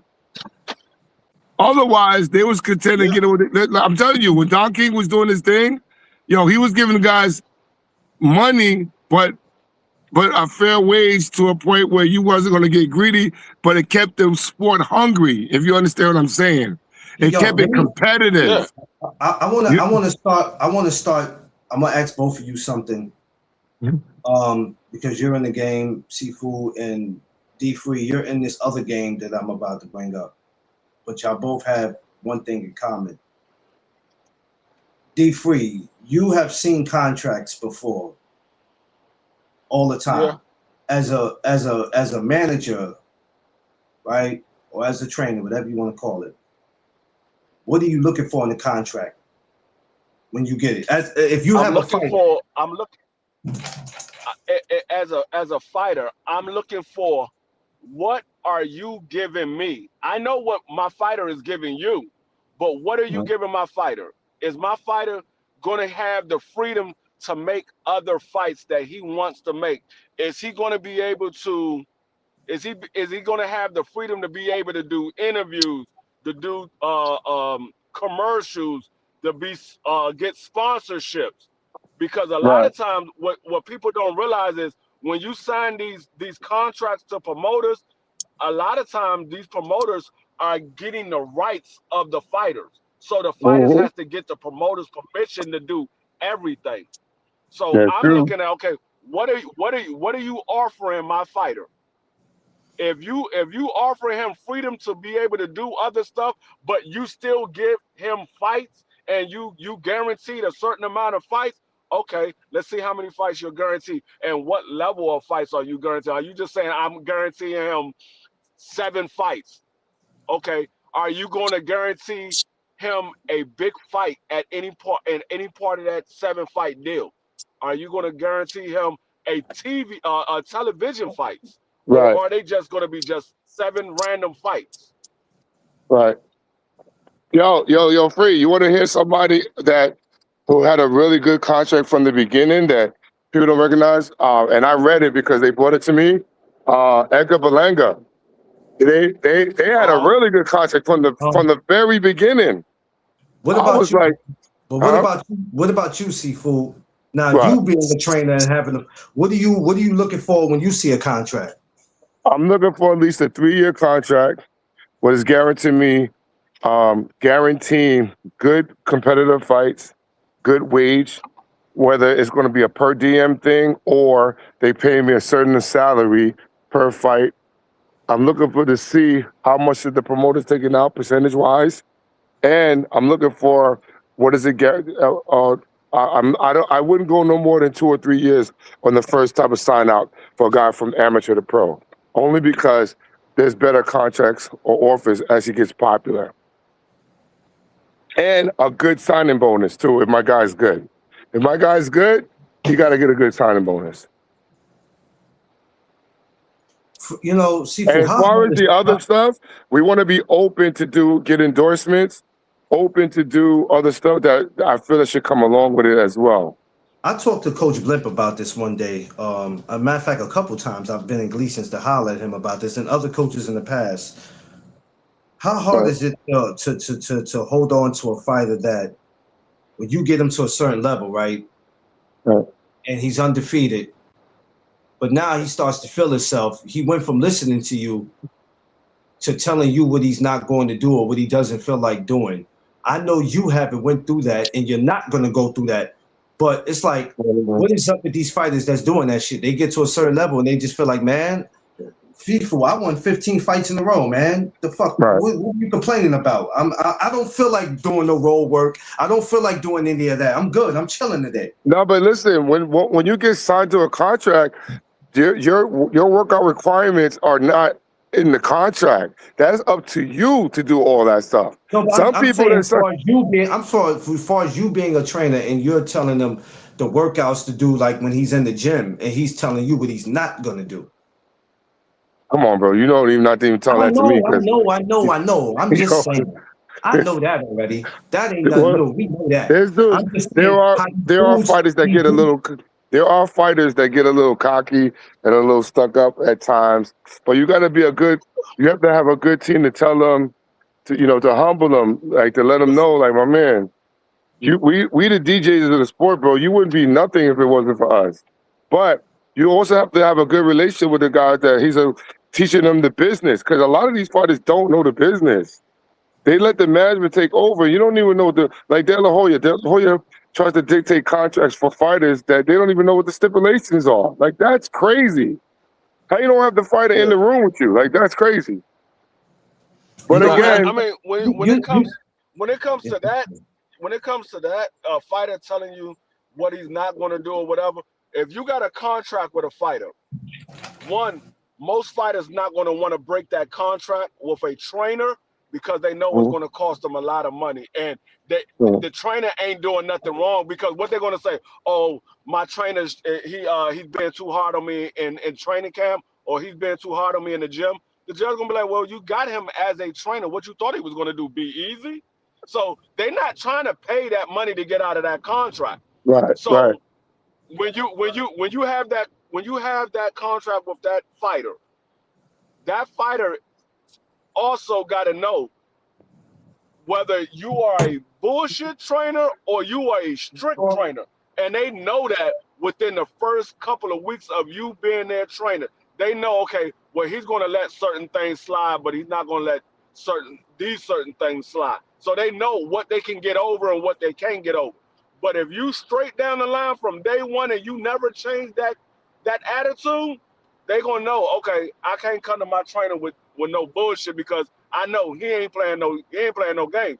He's gonna be on my yeah, ass from yeah. the time I get in that gym until I leave that gym. So Now people it comes go, down to the trainer. It's not the yeah, fighter. It comes down to the trainer. yeah. So people go, I mean, well, okay, so let me put it from the training situation. Like, we have a structured regimen of something that we would do, right? Certain days we work on certain things and stuff like that, right? But when the guy gets the contract, it's really him. The fighter doesn't have to bring the coach with him unless there's like a sign up deal like that. Now, the reason I've always known that, but when I spoke to Mr. Mason, the Abdullah Mason's father, I had a really long conversation with him and politics on how they do business, bro. They, I heard, they get, I heard he came back yesterday. yeah, listen, yesterday, I found out. everybody's I in the found building. out. Yo, Once Dante again, I did his found thing out later. too. Somebody sent a picture, and they was like, "Yo, Duck, he came back to Hellgate." I said, Abdullah, I said, what the? I started to call you. I said, now Seafood is not playing fair. Something's going on over there that he's not sharing with us because this is the second or third time that man that came back to that gym. Well, they like the work that we give, bro. I'm telling you that, yo, You the cheating. Hellgate Gym is doing their thing right now, bro. We You're really cheating, putting, Seafood. we I'm gonna let really you know right giving good now. work. You are cheating, Seafood. You and Eric are cheating, and I don't like the way y'all are being greedy. Now you sit there, you just said about the sport of boxing being greedy, but you and Eric are being greedy at Hell's Gate, and y'all think y'all slick. I see what y'all doing. I'm just No, not gonna put it out to the public. I no, see I'm, what a, you're I'm, doing, bro. I'm gonna be honest with you, right? And I'm not saying this because, um, of what I was witnessing. Because, like I said, I would say a lot of stuff about Tank Davis until I actually went there and seen him in one of his training camps. Tank Davis is a lot better than what people think he is, but he don't show that when he fight. Like, he's a very skilled fighter, right? Abdullah Mason and his brothers, but Abdullah's like the popular one. All of those motherfuckers are good, bro. All of them. They all skilled fighters. Even one of them dropped one of our guys yesterday in sparring. I was like, damn. So I walked up to them when they was getting dressed after everything was over. I was like, yo, which one of y'all dropped my mans? I want to know which one it was. Yo, Abdullah came up to me and he said, yo, see, it wasn't even like that. It's like, I can't tell you which one of us did it, but business had to be taken care of. I'm joking around with them, but they're a great group of guys, man. Very friendly. You know what I'm saying? They always want to sign the autograph or take the picture. They took over my man Chuck. I'm about to post that in a little bit. Really nice guy. But they're very intelligent when it comes to the business. Like, they know the business. And they really did want to fight Keyshawn Davis. You know what I'm saying? And when I'm not. Keyshawn Davis, Hey, I tried to tell y'all yeah, years ago. I told y'all this I'm hearing it from the Dula mouth. is different. Yeah. Hey, He, it I don't try he to matter. tell said y'all Dula is different. What did Bo Mac tell you? Damn it! Hell no. Hell nah. no, I'll be Now honest I with try you. to tell y'all. See, yeah, a lot of people don't think D Free knows what he's talking about, or D Free don't be talking to these people. I tell y'all, I talk to a lot of people. I do interviews with a lot of guys. I know what the hell I'm talking about. I'm not sitting out here bullshitting. I don't have a favorite fighter. I don't have no daggone dog in this race. What I'm telling y'all is things that I know. Yeah, This dude, I told y'all years ago when Abdullah first hit the scene, and I told everybody I had Abdullah Mason in my top 10 pound for pound, and niggas was like, yeah, "Free, yeah, you tripping? This nigga ain't even do nothing. Like, what the fuck?" yeah, I said, "Dog, I don't care of what accolades he got or what You accolades he tripping? don't got. I'm looking at his skill set. This yeah. dude You is tripping, different. man? I'm Yeah, telling you, he's different." yo, I was trying to, Free, I was trying to give him, I mean, it was kind of short notice though, so it's no discredit to him or me, but I found out, but I knew they was coming back again yesterday, right? They're heading back to their home state, but I'm gonna keep it so real with you because when I was listening at his father and his older brother telling him what to do, like, like how he calls directions and changes up and stuff in the ring, I'm telling you, Abdullah is sharp, bro. That dude is sharp. And then I'm trying to clock his hand speed and the way that he defends. Now, remember that time when he got dropped by that kid? I forgot the guy's name. Um, when it was like back-to-back knockdowns and then he got knocked down again. His defense, they really work on his defense. Like, his defense is really is getting a lot better.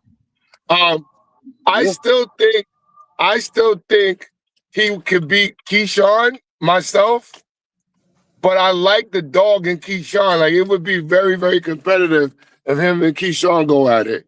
I would love to see that fight. I'm not gonna Let front, me ask you but something, he's people. he If yeah. you let me ask you something. If you're Keyshawn's trainer or manager or whatever, do you take that fight? No, not right now. Only because he doesn't have the popularity that would make it a mega fight. Even though I still think it's a main event fight, he doesn't Yeah. have the business capital to make it an extreme thing where I could be the head of the card. You know what I'm saying? He's not in line for that yet.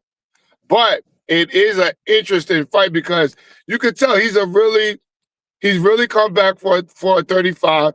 They go around like Tank Davis and them and the Russells, they go around for sparring in different states that I like. I like that about them because you want real work. You don't want nothing watered down and nothing like that.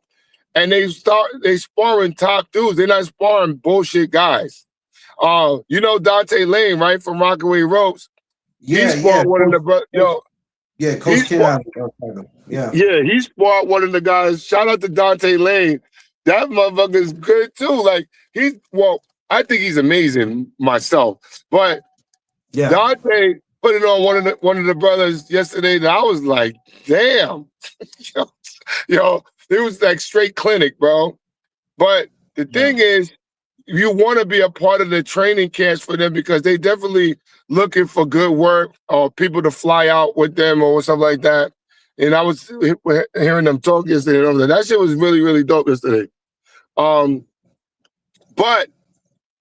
his slogan is appetite for smoke. That's what he says. He said, I got an appetite for smoke. So when I was talking to him personally, I was like, yo, he says, listen, we're in the business. We're trying to get to where we need to get to. He says, I don't fight names. I fight for the belts. He said, whoever holds a belt and I'm ready for it, I'm ready for anything when it comes to that title contention. I got it. And he has a personality like he's an intelligent interviewer. You know what I'm saying? Like, and with D Free, I agree with D Free when he said that some of these guys do need that. Like some guys don't know how to speak on media. Like they don't. Like their vocabulary is bad and shit like that. Not saying that you gotta be able to have always the correct words, but damn, you should know the business of boxing on how to market yourself. You know what I'm saying? Yeah. And see that's the one thing that I like about Abdullah Mason. He's not chasing anybody in particular. He's chasing the legacy.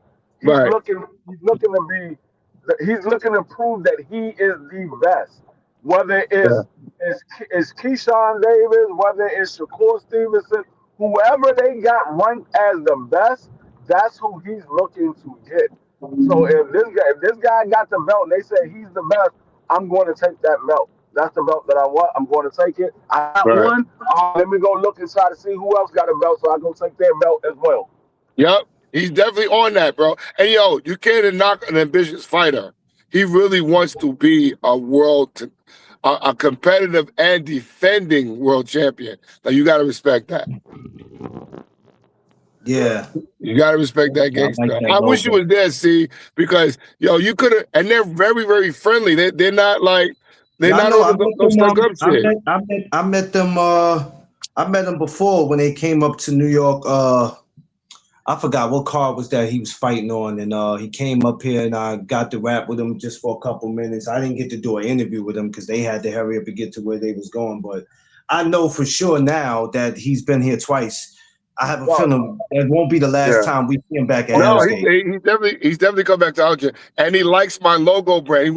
I told him, I said, I would like for you and your brother to rock. He said, I would definitely rock your shit. He said, I like your logo. Your logo is fire. I said, thank you, bro. I appreciate it. I said, just let me know. I gave my cards and stuff. Illis just said she liked your logo. Oh, thank you, Illis. Oh, yo, D Free, I didn't get the thing from you, bro. You were supposed to look in the private chat. He put it in the private chat. I told you to go look in the private chat. That's what I was telling you. Okay, my bad. He can't. Me and E5 put it in the private chat yesterday. Yeah. Okay, I'll look again. I was waiting for you to, because I gotta make the orders up so I can start sending everything out. Okay, you on Instagram, right? Yes. All right. It's what is your Instagram name again? Official CBU Global. The NBA All-Stars in Phoenix. You'll see the green emblem up there. Okay, because I know that me and you follow each other on Instagram. Yeah. So I'm just gonna go on Instagram and send you a message on Instagram. Yeah, I thought you were sending it there. No, I thought so too. I put it up there today. All right, cool. When I saw it pop up in the private chat, then I looked and I was like, oh, he put in the. That's why I was like, go to the private chat. Yeah, Because you know, the lady who's I heard the lady to do my whatever because I'm doing various flavors, but there's certain that I'm sending out right now. So I'm waiting for the plastics to come so I can send it out in the mail to you guys, and I want to make sure everybody get it because I'm gonna start putting up things for sale, and it's at that time now. I already know. Um, I'm gonna need a large no sleeve shirt oh, you want the here, no or sleeve one? or here short he sleeve. go. It's Here either he gonna be go. no sleeve or short sleeve, All right, got you. whichever one you have available. But it's gonna be a large. It's gonna be either short sleeve or no sleeve. Okay, you want the New York color one, or you want which color you want? What colors do you have? All right, I'm gonna send it to you in the DM so you can see the color selection that I'm doing right now. It's Okay. 3 different colors, All right. and if you want to get one for the miss, it's no problem. Yeah, Shout out to Miss. I know Shout I'm out to probably Mr. not going to Sweet. do the New York color because I don't wear a lot of orange like that. So I'm probably not going to do the New York color. All right, I'll send you the other two that I have that you'll like. Yeah, cause like I'm one of those ones where when I put my outfit on, everything got to match. So I got to have the No, shoes to match I'm the and same all way, that. brother. I'm the So same way. I I'm know good. I I don't totally have dig it. I don't have no orange shoes. I don't plan on getting no shoes that got orange in it because I don't wear orange like that. I got the black, white, and red one. You'll like the colorations on that. I got all different colors. I got Now, red and gold. black, white, and red is probably what I like, or the black and gold. Okay, I'm gonna show it to you, and you let me know what you like, and I'll get it made, and then I'll send it right out to you. All No right, no problem. problem. All right, yeah, I do that. I do that today. As I soon want as to we make get sure off that this I live. take care of my people first, and then everything else is up for sale. Yeah. Um, but it's definitely this is the new batch. I'm calling this the new batch.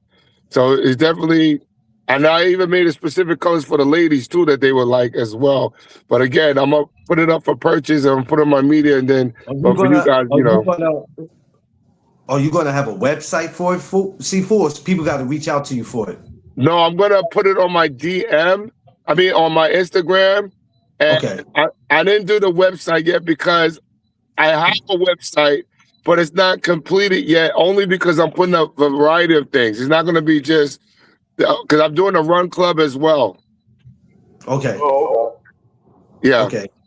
So I don't want to share the name yet, only because I'm waiting to get it trademarked first, patent first, Okay. and then when I do that, it's gonna be dope. yeah, I was looking at Abdullah Mason, and I was comparing his careers to a lot of these top level guys that everybody is so high on or whatever. Mhm. And I'm looking, I'm like, These, there's only these one other guy that did the same thing that Abdullah Mason did. Out of all these top level guys, there's only one other guy that did the same thing, Who's and that?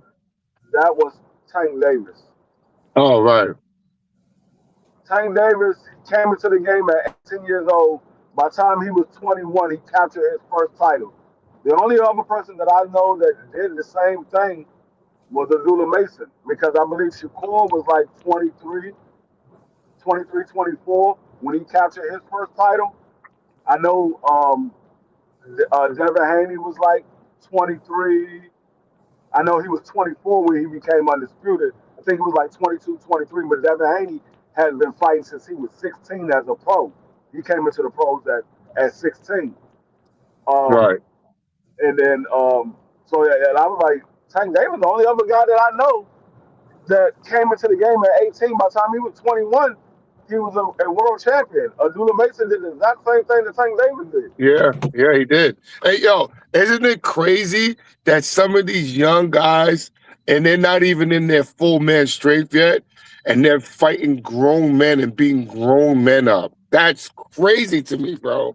You know what? The sad thing about that is that you have these fans say, "Come on, Sifu," but he's 21 and this guy's 32 years old. And I go, I I'm don't give telling a you, bro. shit. I don't care nothing about none of that. Listen, we see that in sparring. Y'all Right, just seeing that in a real fight. right, Shout out to right. my man Jacob. Shout out to my man Jacob, who I Yeah, watched shout out to Jacob. literally beat grown ass men, beat them, Yeah. and make them get so discouraged. Seafood, like you coming back? Yeah, I don't know. Yo, Free. I had this kid that he talking about. His name is Jacob DeLeonard. I had him since he was 14. I had this kid beating up grown men, bro. When I used to tell people how old he was, they didn't believe it. I'm like, this kid is different. First time Jacob said, come on, see, let's get in there and do something. I said, absolutely not, sir. Unless you want me to sue Yo, your mama. I mean, Unless you want me like, to sue your mama. I look at it when I was in New York, or not even New York. When I was in DC, I was like, dog, at 30 years old, I'm not letting no 19, 20, Yeah, I'm not. 21 year old I'm kid not. whoop I'm on me. not. I'm beating the dog snot out of these little I'm kids. not.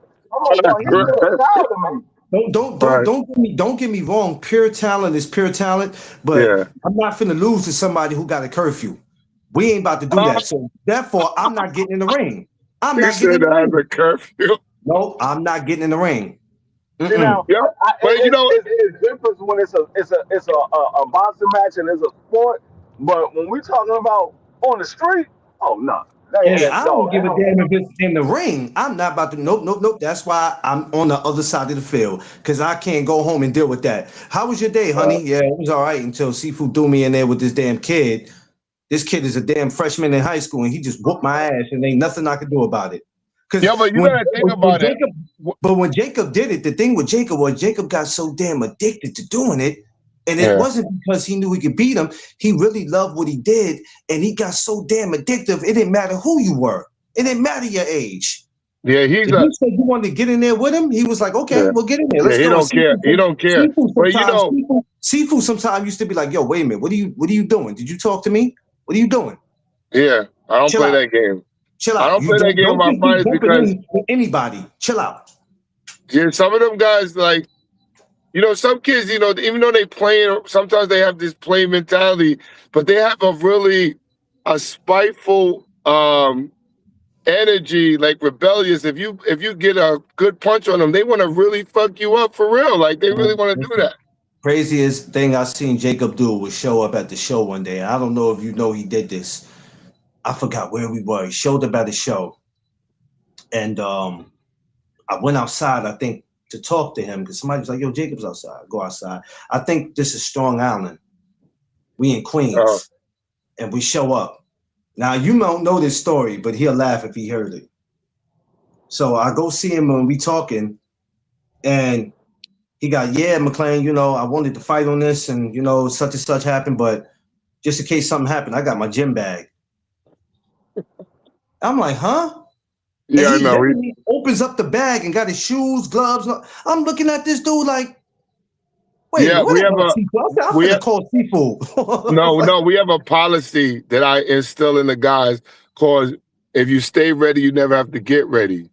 So he had the shoes. All I said, he was like, he's like, I'm not saying it'll happen. I'm just saying I like to be on standby. We always I tell them, you can't say you want to fight if you don't bring your gear. You ain't ready. You're not ready. I don't care if you conditioned to do it. If you didn't bring your equipment, then you're not ready. He wanted to fight so bad, Seafood. He said, can one of these guys just fall and hurt themselves? Yeah. I said, come on. I said, Jacob, come on now. He said, no, I'm not wishing nothing bad. I'm just saying, I want to fight. Listen, I would have loved Jacob to been here in the last couple of days, bro, because the work was incredible. He would have had. But you know what, though? I think when he does, depends on what his mindset is when he comes home, and depends on how he feels about the sport of boxing. I think we're going to see, I can only imagine. Right. I can only imagine because when I met him, it's not the Jacob people see today. Right. We're talking about a little guy, baby face, curly hair, no facial hair, no none of that. Right. After being with you, this man started looking like, I said, damn, he done got 3 inches taller, put on more weight. Yeah, I love training Jacob because it helped me. He helped me in a way that he kind of reminded me of myself when I was younger, and he was like the son I never had. You know what I'm saying? Like I love training Jacob. Like that's the one kid that humbled me in terms of his growth in boxing because a lot of people don't understand about the trainer fighter relationship. It's a deep bond, bro. It's even closer than sometimes your parents at times, and that's something that you just never forget. You know what I mean? Because I trained this kid for 4 years, but I took him with me everywhere. He wasn't the type of kid that I just trained him in the gym. He was with me to social functions. I would take him to open sparring places, media things. Like I took him. He was like my right hand dude. I had a couple of other guys that was like that too, but Jacob definitely had a thing, and plus it was good that he was in that mindset because he was one of them angry kids. Like he would get if you say your mother, he's ready to fight. Like he was one of those type of kids, and he's very heavy handed for a young dude. So that's why I'm thinking like, yo, man, I just want to get one of them in there Hold on. just to put them in there for the pros and just go out their career because I'm always helping somebody else with their guys.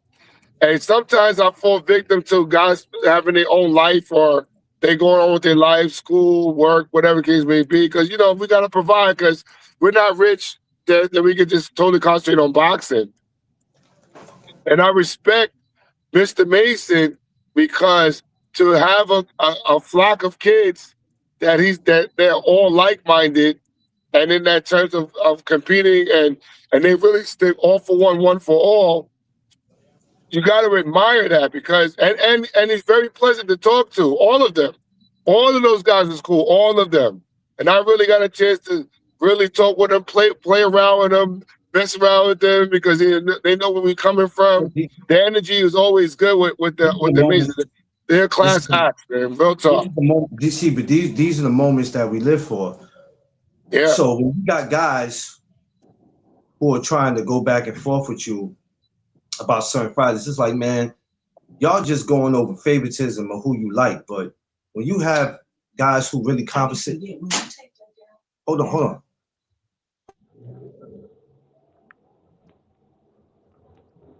What? What? Oh, that nigga, he walked. He got up. Oh, what's going on, Cam?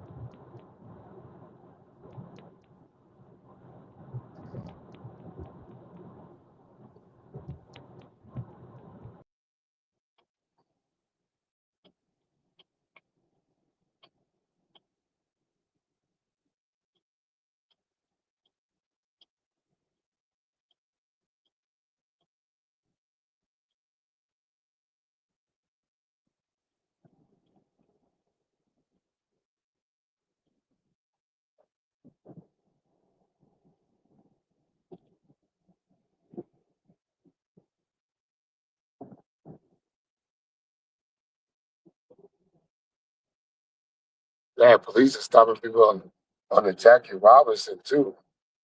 That's crazy.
Give me 1 second, Seafood. Hold on, just 1 second.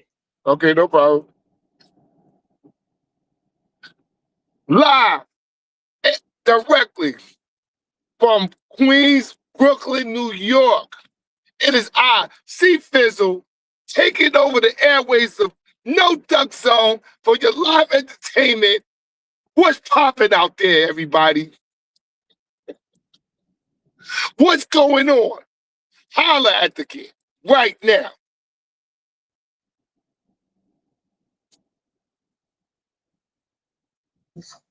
Yo, man, Seafood, man, don't be over here turning my show into no. Don't be turning my show into no damn rap show. You over here sounding like Rap City. What's going on, Seafood? Oh, What up, Sam? now you got her happy Gilmore ass in here. Come on, man, sit your happy ass down. Every time Seafood come up here with his damn do rag, you get happy. Hi, babe. Ain't no hi. Say hi, babe again. Say hi, babe.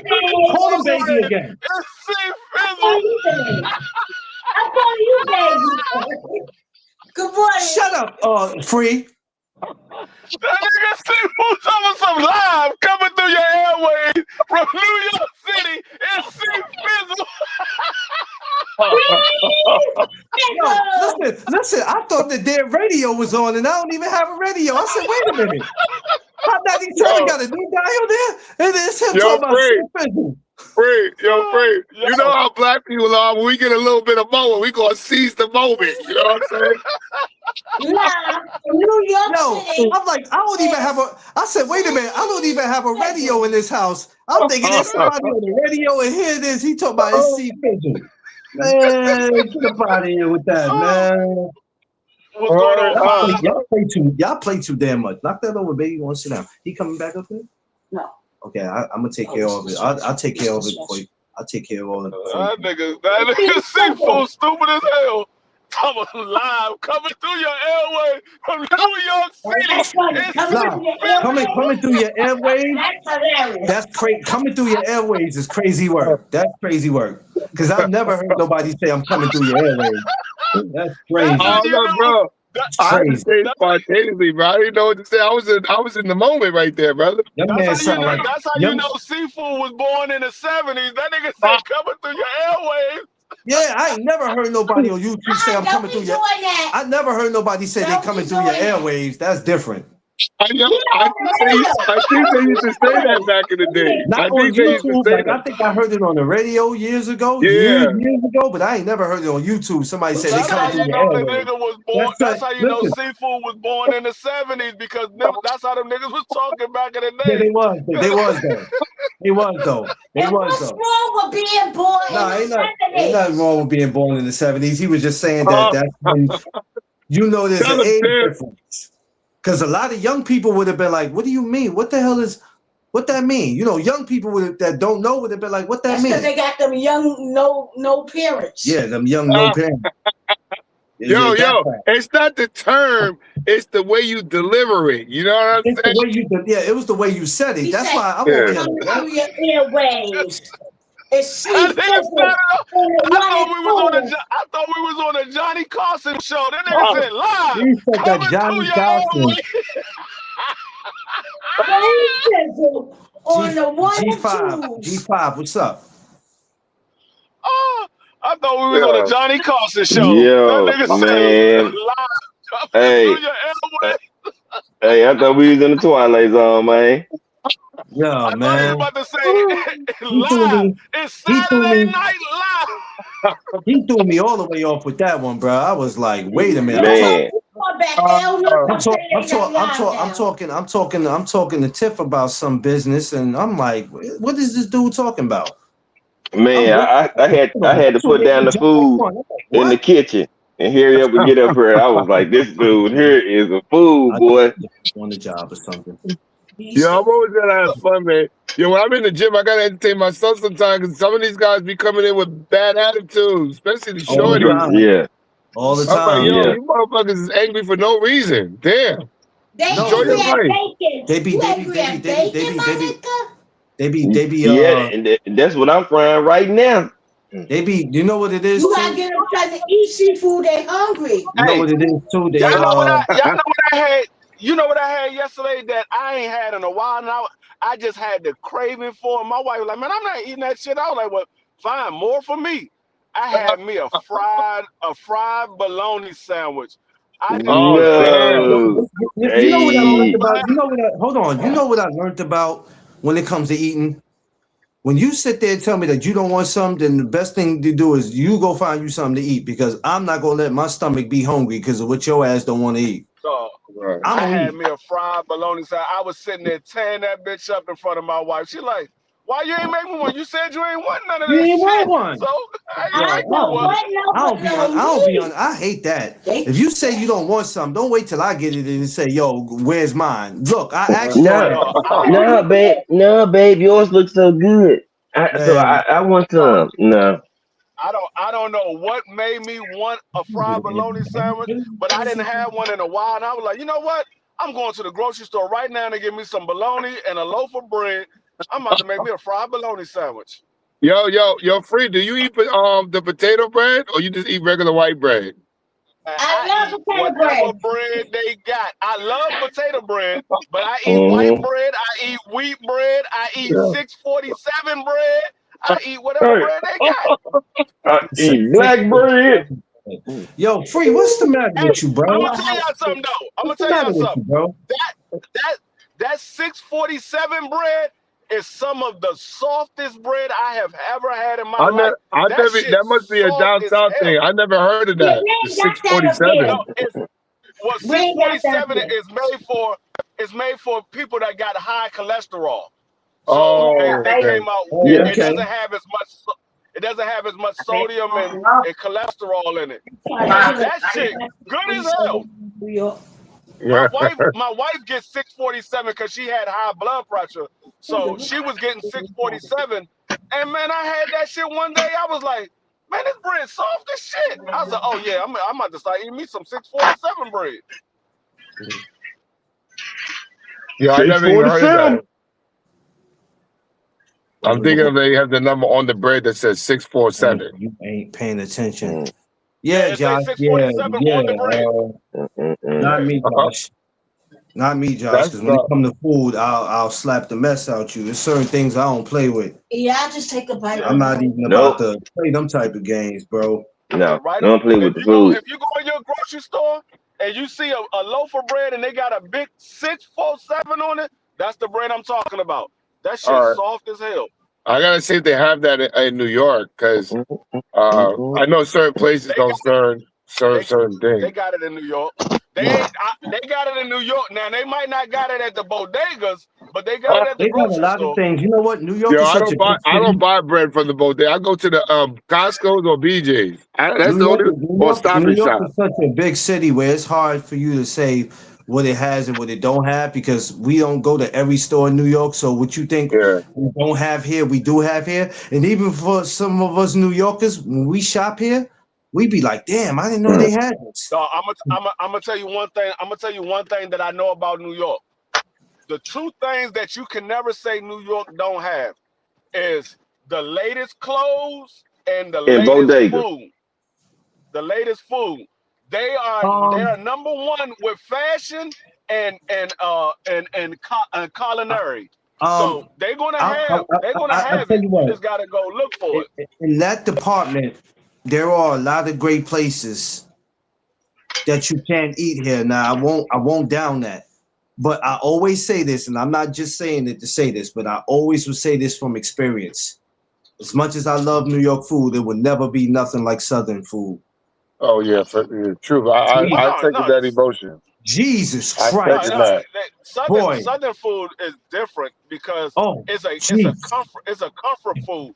So Mm-hmm. it's made a little bit Hey, different. that's how a So lot of dudes seafood. um That's how a lot of dudes from up north got with women in the south. That's how they trap their ass with that food. yeah, I mean They trap yeah, them with the Mm. the Southern. food. That's why Hey, I it, mean it's good. that's why you see a lot of Southern people like people said it when I came up to New York. We got a laid back flow to the way we talk because we so relaxed from the food that we eat. We be on sleepy time damn near every Man, day. We be on sleepy time eating that damn Southern food. One of my homies moved Yeah. from Jersey. I think he moved from Jersey to Florida. I ain't gonna lie to you. When that man went down there, he was about 140 pounds soaking wet, man. That dude came back to New York. He was 195 pounds. I looked at him and we all made fun of him. We was like, yo, bro, what happened to you? Yo, What the I'm hell trying to happened go. to you? I'm trying to go to Sylvia's in Harlem because I heard they're ranked like almost #1 for soul food right now. Yeah. Sylvia's is it be going though. I ain't gonna lie. It be going. I But haven't been there, but I haven't I had see a no lot of fried people chicken around in a there. long time. Yo, I need to listen. get up on Man. that. When me and Tiff No. me and Tiff was just saying, we was like, we gonna wait till the weather get a little warmer. We gonna go out there to city. We gonna go out there to City Island, sit down and eat. Because we always like going out Let there. it, I haven't been to City Island forever, bro. Like, damn, Man, listen. It be City it. Island could be the I spot, mean, bro. City Island got places where you can go sit inside. But we Yeah, love sitting outside. You know, we just love sitting out there. We love sitting outside, man. It's a different feel when you out there. yeah. You know what I mean? We go all the way to the end, all the way to the back, because that's where the food is cheaper. Because when you first Right, come into City Island, ain't nothing cheap in that part right there. Like you gonna spend. So right. don't go with nobody broke. Just Oh, saying. Because when you get that bill, you better be able to put in. That's for all I'm real. saying. You get that bill, you better be able to put in, or you gonna be doing dishes. Right. Yeah. Well, I'm yeah, gonna no. do. So I'm gonna do a thing. I'm gonna post Matter something of fact, today. I'm gonna say, C4, huh? matter of fact, C4, I'm at the grocery store now. I'm about to show you what it looked like. I'm gonna show you what the All right. bread look like. I'm at the grocery store right now. I'm about to go right down the aisle because I gotta go pick up some Yeah, I want to see groceries. what there like a color variation on, so I know what to look for. Yep, I'm about to show you. Where is it at? 67 bread. 647, 35, There you go 47, right doo, here. doo, doo, doo, doo. There you go right here. 35, 47, doo, doo, doo, doo, doo. Look, 35, look, look for 47. Goose 50. I'm just gonna get some honey. Did that joint say 647? Oh, okay. Ah, okay. Oh, That Nature's look on 647. okay. Oh, 647. okay. All right. Hey, good for now. Hey, that's about to get order, Frizzle. That no, that, so that they got it in potato bread and they got it in Italian. I So seen Oh, that one, that potato yeah. It's bread. probably an Italian brand. Oh, yeah. It's Oh, don't probably worry an about it. Italian brand. Or it might be artisan bread. You know, yeah, no, that's it'd some be of the soft. some of Be the good too. softest bread I've ever had in my life. Right.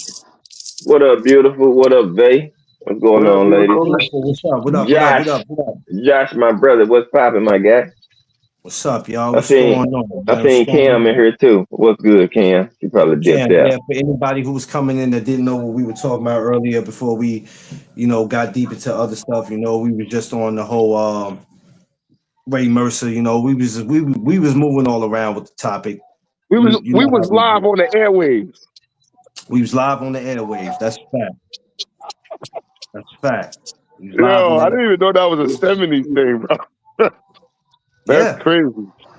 A lot of people wasn't up on it though. Some people Yeah. wasn't up on it. It's all It good. feel good. It feel good to be. It feel good to come from a certain era, right? And not to down talk the one today, but the era today is just goofy. Goofy. I'm looking at a video, right? I'm looking at a video, people. Did you see the? Did you? I don't know. You probably don't pay attention to it, Seafood. You didn't see the video with the kids in the Bronx and Co-op City. They went and tore the mall up. Nah, bro. I mean, honestly, it doesn't surprise me because we need to increase our police force, man, too. You know what I'm saying? And it's crazy that it's like that, but it's so unfortunate, man. It makes us look really bad. It looks hella bad. Yeah, you know? Hella bad. And these, like I said, you parents, man, you parents that be quick to scream, "Oh, I know where my baby at all times." You a lie. You a lie. Yeah. You don't know where your baby at. Oh, he should be coming in. He or she should be coming in from school any moment now. Yeah, okay. Yeah, Oh, good but luck. then you get that phone call that you got to pick his ass up at the precinct. You better start paying attention. Yeah.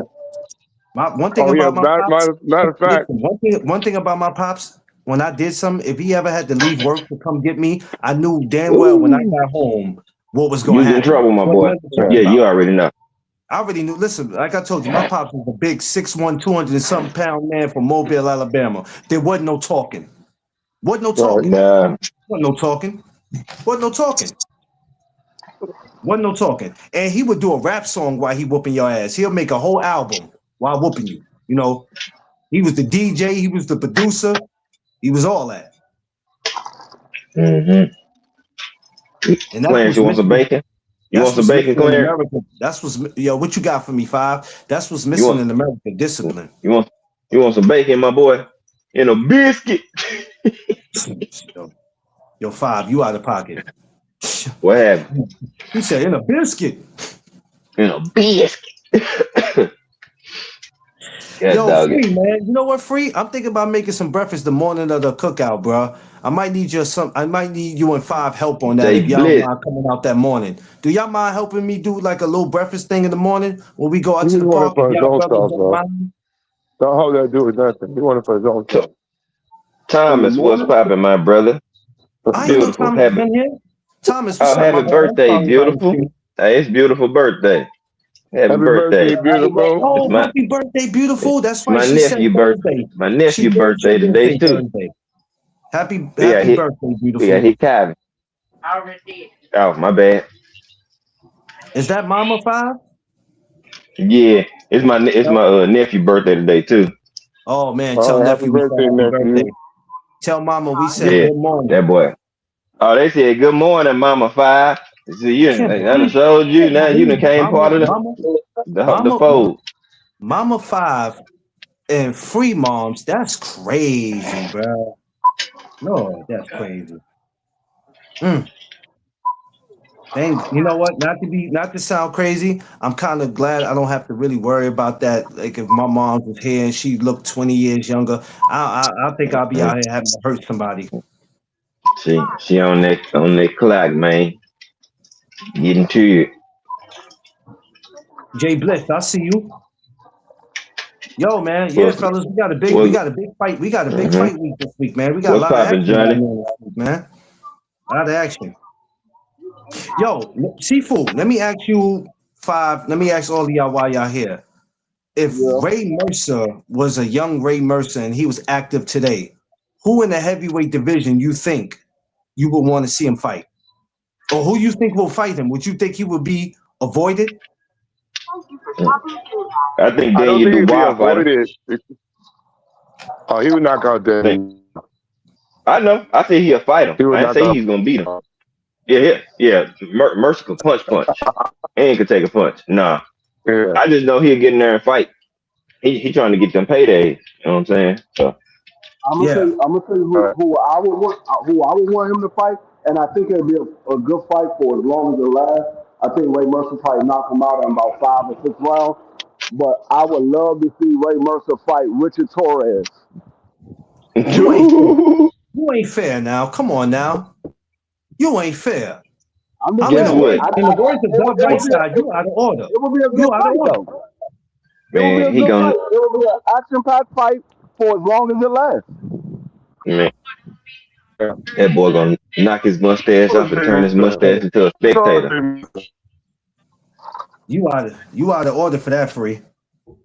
I'm just saying. Hey, How tall Put is him in Ray there with Mercer? Big Baby Anderson. But Ray Mercer fight at I six don't know. three. How tall? Can anybody look up how tall Ray Mercer was? He's 6'3". 6'3". 6'3". God damn it. Yeah, he's same height as Muhammad Ali. Yeah, he wasn't a little guy. No buddy. Bring back the era of the short man. He bring back the era of the short man because he's that powerful. Yeah. There's like no yeah, pace out there. And he was turning up heavy bags and stuff. You know what I'm saying? Yeah. Mercer can punch. Yeah, Yeah. He, I was looking at Ray Mercer a second ago. I got it right here. Okay. A lot of That's fighters back history. then being Oh, I'm avoided sorry. today. He's 6'1". He's 6'1", not 6'3". 6'1" with a yeah. 77-inch arm reach. 6'1", He my 77. Okay. height. He got my height. Yeah. He still was a problem, man. 77. That's 77-inch crazy. arm reach. That's crazy. That's 77-inch. That's crazy. Yeah. For That's what I said. 6'1", That's a got long ass 6'1" reach. frame. That reach is Yeah, crazy. for 6'1", yeah, 6'1" frame. Yeah, that's crazy. Yeah. 77-inch arm reach with a 77-inch arm reach and 6'1". He got a longer arm reach than David Benavidez. Yeah. That's crazy. They're the same height, but he got a longer arm reach. Hey, that means that man could literally punch you from across. That man could literally punch you from across the street. Man, he can punch you from the red corner with a jab. Hey,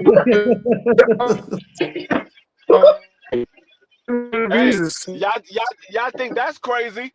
Daggone, Keith Thurman about to be in the ring with a dude with an 84-inch arm reach. Yeah, we know. Yeah. Yeah. What do you think about that one? What do you think about that fight, Free? Man, I think Keith Thurman gonna get boxed from his corner. He ain't never gonna make it off the stool. Yeah. No, I think Keith Thurman gonna do well early, but what I saw in the Mario Barrios fight with Keith Thurman, I saw Right. Mario Barrios be able to land a jab on Keith Thurman at will. He was able to land a jab on Keith Thurman at will. And Fedor has been learning how to fight from a distance since the Tim Tszyu fight. Right. I think Fedor, he's gonna really hurt Keith Thurman bad. I think he's gonna hurt Keith Thurman bad. I think this might be the first Only time reason that we see Keith Thurman. It might be the first time we see Keith Thurman get stopped. I was thinking maybe not, only because Keith Thurman is very athletic. He's not one of them guys that's so easy to hit. And he's definitely going to force the fight, I think, for as long as he can. I think slowly he'll break him down. Man, he gonna be moving, but he gonna be trying to. Nah, Keith Thurman's done. Keith is not good with taking body shots. He's not good with taking body shots. We didn't see that too many times. But see, the thing is, Keith Thurman, he is a mover, and he's going to be moving around the ring. Yeah. The only problem with that is Keith Thurman used to be moving with guys that was right around his height. He's never been in the ring with a dude with an 84-inch arm reach. And everywhere you move, he might move. He might move, but it doesn't mean he's going to move out. It doesn't mean that he's going to move out of Fedor's range. He might be moving, but he might still be. He might still be in range for Fedor. All right. Then he gonna be looking for a jab, and then he gonna get caught with an uppercut. Boom! Oh my God! That's what he better watch out for. He get hit with some of the uppercuts. He going to bed. Good night, Jack. You want to go night? You want some NyQuil? Yes. I think Keith Thurman is going to do. I think Keith Thurman is going to do well, probably the first 4 or 5 rounds, and then Fedor is just going to start landing shots. Because Keith Thurman, he does tire out with all that moving. He's going to tire out, and we got to remember Keith Thurman only had 3 fights since 2019. He only had 3 fights. He had the Manny Pacquiao. He had the Mario Barrios, and then he had the last dude that he just fought. Those are the last 3 fights he had since 2019. Yo, listen, you want to see if he's successful, hypothetically, yo, forget about it. You're never gonna hit his name's gonna pop up on everybody's TV view. And he's gonna talk mega shit too. Oh, yeah, if Keith Thurman wins this fight, I'm gonna tell you right now, Keith Thurman's name is gonna be in the same conversation, who they want to see him fight next is Jerome Ennis and Virgil Yep. Earl, Ortiz. They not going to or the, mention nobody else. Those are going to be the two guys they want to see Keith Thurman fight next. They want to see him fight Jerome Ennis or Virgil Ortiz. I can tell you that off the break. That's going to be. And the thing is, Jerome Ennis will be the mandatory. I mean, Virgil Ortiz will be the mandatory to the winner of that fight, or he should be the mandatory to the winner of that fight. Welcome to BJ's. Please scan your membership card or touch need assistance. Yeah, that's crazy. That would be It's epic definitely- too, because It's definitely but he's interesting. not going to beat neither one of those guys. Nah. That's the great thing about boxing, not never knowing what's going to happen and just waiting to see. Because like I said the other day, if we always assume that we know what's going to happen, what will be the point of watching it? Yeah, I I love mean, it. all it takes Please is one begin shot to scanning. change the outcome of a fight, because Fedor was whooping 99. the hell Place out your of item. Brian Mendoza until he got caught. He got caught, and that was all she wrote 99. with Brian Mendoza. Yeah. Anything's possible. When the Brian Mendoza thing happened, I didn't see it because I didn't know what was going to happen in it. But when he caught his ass with it, boy, he hit him with something that froze him. I'll tell you that. It froze him. And dead ass in the middle of the ring. He never recovered. But And I laugh at D3. I was the laugh one at thing D3 all the time because every time we go back to that fight, I'm going to tell you why I laugh at D3. Because D3 be like, he sat up and just looked at the ref like, you can keep counting, but I'm not getting up. Yeah, that man looked at the referee, was like, I don't know what the fuck you count for. I'm not getting up. Did you see how hard that nigga just hit me? I am boy, not I'm getting trying up. to tell you. Tell you. That nigga was fool. Look, just when Fedor hits the mat, just look at Fedor, how he looking at the referee. He looking at the referee with a smile on his face. He's like, man, I don't know what the fuck you counting for. I'm not getting up. You can keep counting. I'm not getting up. Nah, He just laid there. You can keep counting all you want. yeah, it was one of those shots, but nigga, you got me fucked up. Bro, did you just see how he just connected? You think I'm ready to get back up? No. How about you get hit?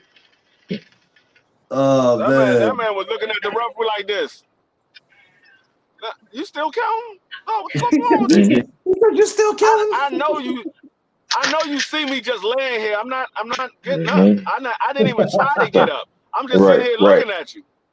So you don't see this palm tree stretched across the ring. Yo.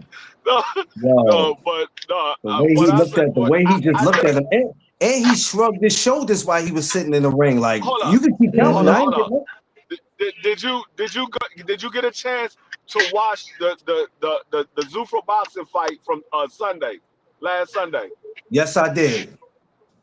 Did you see the uppercut that dude got caught with and froze that man? And his legs started shaking. Yo, Seafood, you got to go look at it. That man's legs was doing a Harlem shake. That shit was crazy. I'm looking at it like, I didn't see that fight. You got to go back and see it. I watched it. It was the fight right before the FA Jobber and Charles Martin. Yep. Right before that fight, it was the co-main event. It happened in the 4th round. He hit this nigga with an uppercut, and that man his back leg started shaking instantly, and he just froze and just fell straight back. And then the front leg just started shaking, and his leg was shaking so long, he was asleep with his eyes open. They went to commercial and came back. He was just getting up off the mat. Yeah. I was like, damn. Yeah. That's a possible highlight for the year, right? Knockout of the year. Yeah, nigga. Definitely knockout of the year for right now. That boy got hit with a casket dropping. I don't think nobody's gonna top that. I don't think nobody's gonna top that. That man made that man freeze. Dog, he was in mid punch. He went to throw a jab. Dude caught him with an uppercut. He went to throw another punch. He put his guards back when he got caught with the uppercut and just froze and just started shaking. and What up? This fell what his back. I legs was like, did. damn. This what his legs did, y'all. Yeah, that's what his leg.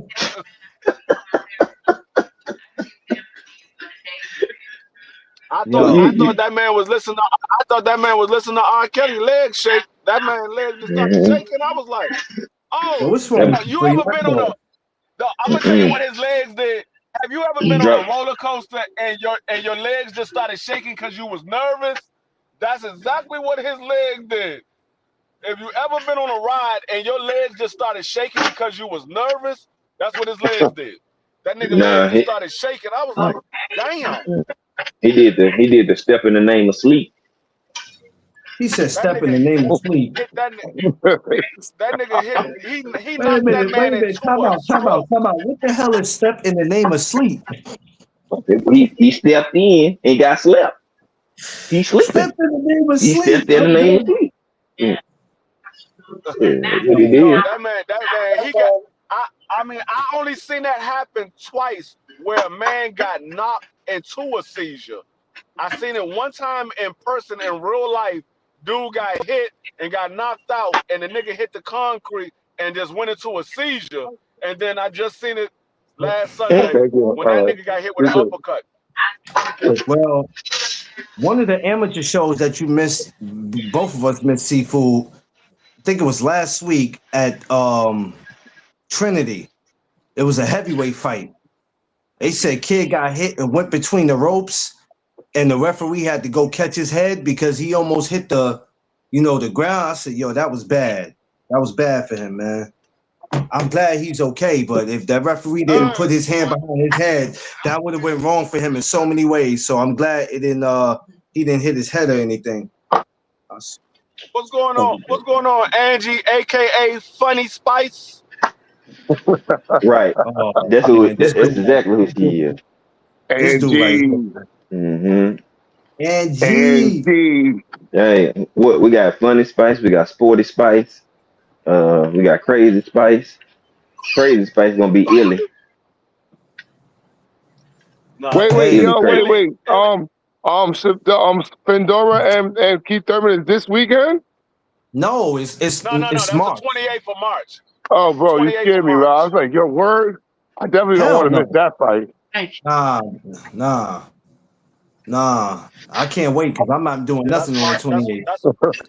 For I'm real. not That's doing March nothing on the 28th. 28th. I'm definitely tuning into that on the 28th. Leave that. Now, I'm supposed to be moving April 1st. I hope I move into my daggone new spot before then, so I want to be in peace and quiet. Because I'm gonna put that joint on the big screen. I'm gonna have the computer system set up. I'm gonna be on the live stream. I know we calling the fight. I'm You gonna know be it. out this joint going lit, Yeah. going crazy. I want to see what the undercard is gonna be like because right now they got the Mario Barrios and Ryan Garcia. They got the hottest card of the year so far.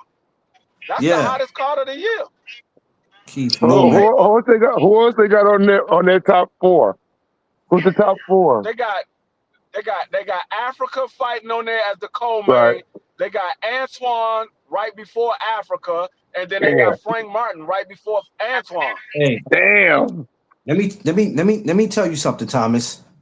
What we not Yo. gonna do this year, what we not gonna do this year in 2026, Thomas, is still all the damn interviews.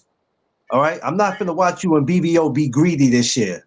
All right? Y'all need to sit y'all asses down with your fighting stealing asses. Yo, Nah. listen. I think that's gonna be that's beautiful just hearing that.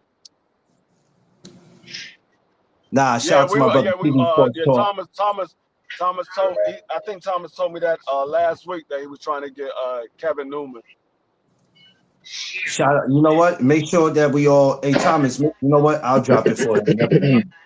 Make sure we all go subscribe to my brother TD Sports Talk, man. Because he's always having the dope Yeah. interview all the time. Yeah. All the time. That's my boy. Light skin Rican.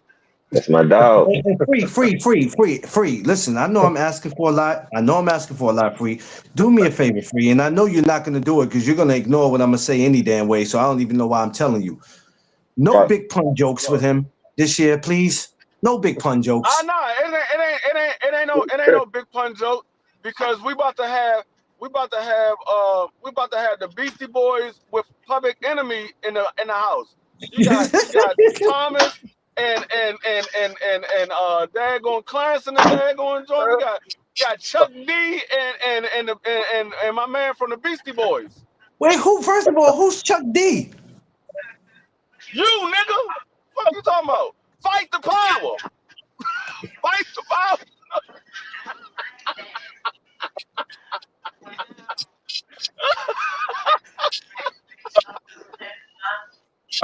So this week That is was a fight good one. week. That was a good one. That was a good one. Oh shit! You stupid nigga.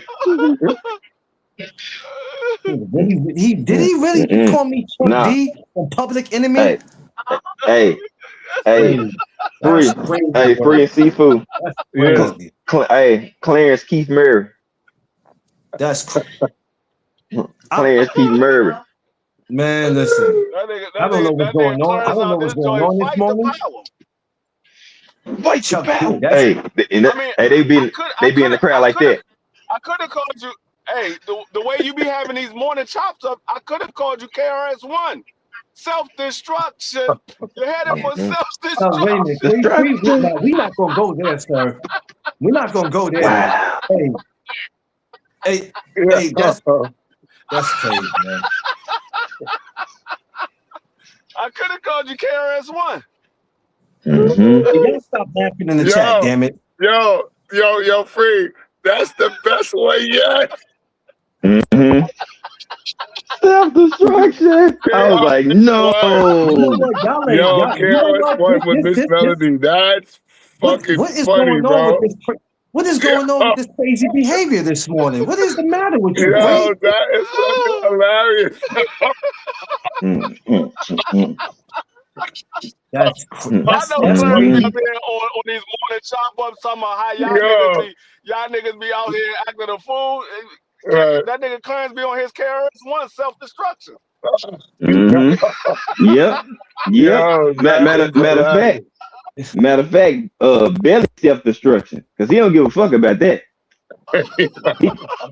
he just gonna destroy it. Self-destruction. Press the goddamn button. Blow this shit up. Yo, that is fucking hilarious. I'm telling you this That's right the now. best one yet. That's the best one yet, bro. That's really the best ignoring one. y'all. I'm really ignoring y'all at the cookout. I need to let y'all know that. Whatever. I'm ignoring Yo, y'all. that's the best one yet, sir. Hey, Yo. y'all know how Clarence treat his belly? Hey, y'all know that piece on a rocket when it blasts off and it fall in the water? You know what I'm saying? When it take off. You ain't about to do that now. That's how Clarence treat his belly. He just toss that bitch. Boom, take off and just toss that bitch in the water. I don't care where it go. It's gonna land somewhere in America, goddamn. Nigga don't give a damn. Yo, nigga, this is crazy, yo. Yo, is KRS-One still married to Miss Melody? Miss Melody passed. Oh, I didn't know that either.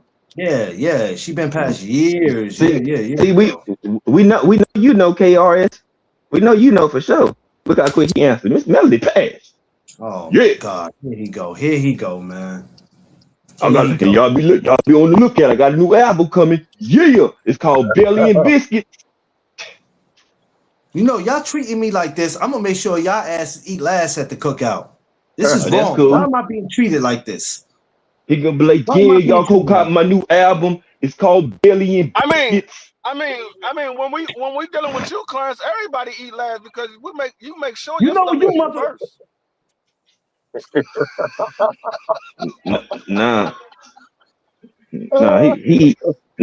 He eat first and last. That nigga Clarence be tasting the food. Thomas, I want to make sure that it's seasoned properly. By the time we get to the daggone food, there only be 2 wings left, 1 burger, 1 frank. I'm like, damn, dog, where all the food at? Oh, my bad. Yeah. You know you got to be greedy if you eat first and last at the cookout. How you eat first and last? The only thing Clarence is going to leave us to eat is daggone the pasta salad. He's like, man, I don't fuck with the pasta salad. That's too healthy. Wait a minute, hold on. Why the pasta salad? No. Hey, he ain't even gonna leave that. He just gonna leave some sauces, barbecue and ranch. Out of all Salad's things, gonna be. seafood, he gonna say the pasta salad. That's crazy. That's I crazy. don't fuck with that. That's too healthy. I don't fuck with the pasta salad. She said, "Let me get 2 wings, though." Angie, I got you with more than 2 wings. I'm not going to just give everybody 2 wings. Yep. A two wing minimum. Right. I wouldn't do my. Let me ask y'all something. When he say 2 wings, he talking about the party wings, not real chicken wings. It's the party wings, the sections. You know what? Free you. He only giving you a flat and a drumstick. He giving you a flat Nah. and a drumstick. That's all you get. You ain't even get. Hey, you ain't even get no drumstick. He gonna give you 3 flats. What you doing is Free. You causing a distraction because these people are gonna really think that I'm gonna do this when they get there. Why are you doing this, 3. Free? 3 they flats. coming because they wanna see if you really gonna do it. They be like, this nigga Free was telling the truth. You hear me? Mm-hmm. Hey Josh, you already know. Hey, trust me, I'm gonna be there to bear witness. What? Do you hear me? Hey, Seafood and D-Free. These 2 eyes have visual recorders. I am not gonna forget nothing. I'm telling y'all, if y'all go back and look at Clarence Instagram from 2 years ago on August 16th, 2 years ago, I'm telling y'all gonna be laughing like hell because it's one part of that video where Clarence had left the camera and I was standing there with the camera and I kept pointing at Clarence's stomach every time he walked around. I kept saying, y'all see the stomach? And I'm looking at him like, yo, what are you doing? I'm like, what are you doing? Like, stop. Because he kept, when I turn around, he'll turn the camera the other way. And then when I turn this way, he keep putting the camera that way. I'm like, yo, bro, what are you doing? Like, why you keep, and all you see is a shot in my stomach. And I'm like, why you keep getting my stomach? Like, damn it. D-Free. Hey, Free, I don't know which one it was. It might have been that one.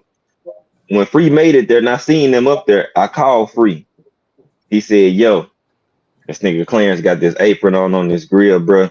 I swear this nigga grill, his belly is almost on the grill, bro. I was like, man, y'all finna get barbecue belly in that joint. I'm like, he tried to hide it, but boy, he can't hide it. He said, bro. You know, let me explain something to you, Five. Do you know how hard it is to do anything at a cookout when you have Seafood and D-Free there? Do you know how hard it is to focus? Yeah, you already know I'm fine. Because these two will have you, and then I got to deal with you coming, which doesn't make it no better. I was about to say, it's about to get worse. It's about to get worse because them my 2 guys right there. You my dog too. But that's why you know, I decided to give all 3 of y'all. I was sitting here cracking on everybody at the cookout, and Seafood was going around being a food critic. He was like, all right, let me taste this. See how it's that, yeah. Seafood was being a food critic. Yo, that was funny too. No, but I still got the recording for that too, bro. We had the time of our life. Yeah, that was good. That was fun. Hey, I don't wear. For me to host something, we finna top that. I've never hosted no event a day in my life. So to do that one, oh man, having the fun I had when I woke up that next day, man, I was just like, yo, you know what? I'm definitely looking forward to next year. So when Free and Seafood couldn't be there because of their reasons last year, a lot of people was like, yo, man, what's up with Free? I said, listen, they got something going on right now. Don't worry about it. Hey, they'll be here next year. So now that they know y'all gonna be here this year, they like, yo, now with you coming, Five, you done started a whole new shit. Because now people like, Five's coming to New York? Five, you pull up, we gonna have fun, bro. I'm telling you. We gonna have some fun, bro. D-Free already know. D-Free know how I am in person. He already know. Yeah, we ain't no good. All I'm gonna say is when you say something to Five and he don't say nothing to you, Don't worry about it. He high. He looking for somebody. Don't worry about it. He'll come back and say something to you. He'll come back and say He don't something to say you nothing later. back. He He high. high. He looking for somebody. That nigga Look, Five look. No, the nigga look. looked me dead in my eyes. I said, "What's up, Five?" The nigga looked me dead in my eyes and said, "Hey, what's going on, dog?" And just walked right past me. I'm like, "Damn, it's like that, dog." I'm like, Hey, "All right, bet." I said, "I hey, gotta use the bathroom." I come back. He gonna say, "Hey, what's up, freak?" I was like, "Nigga, you just saw me at the damn front door." What you hey, talking I about? thought, What's up?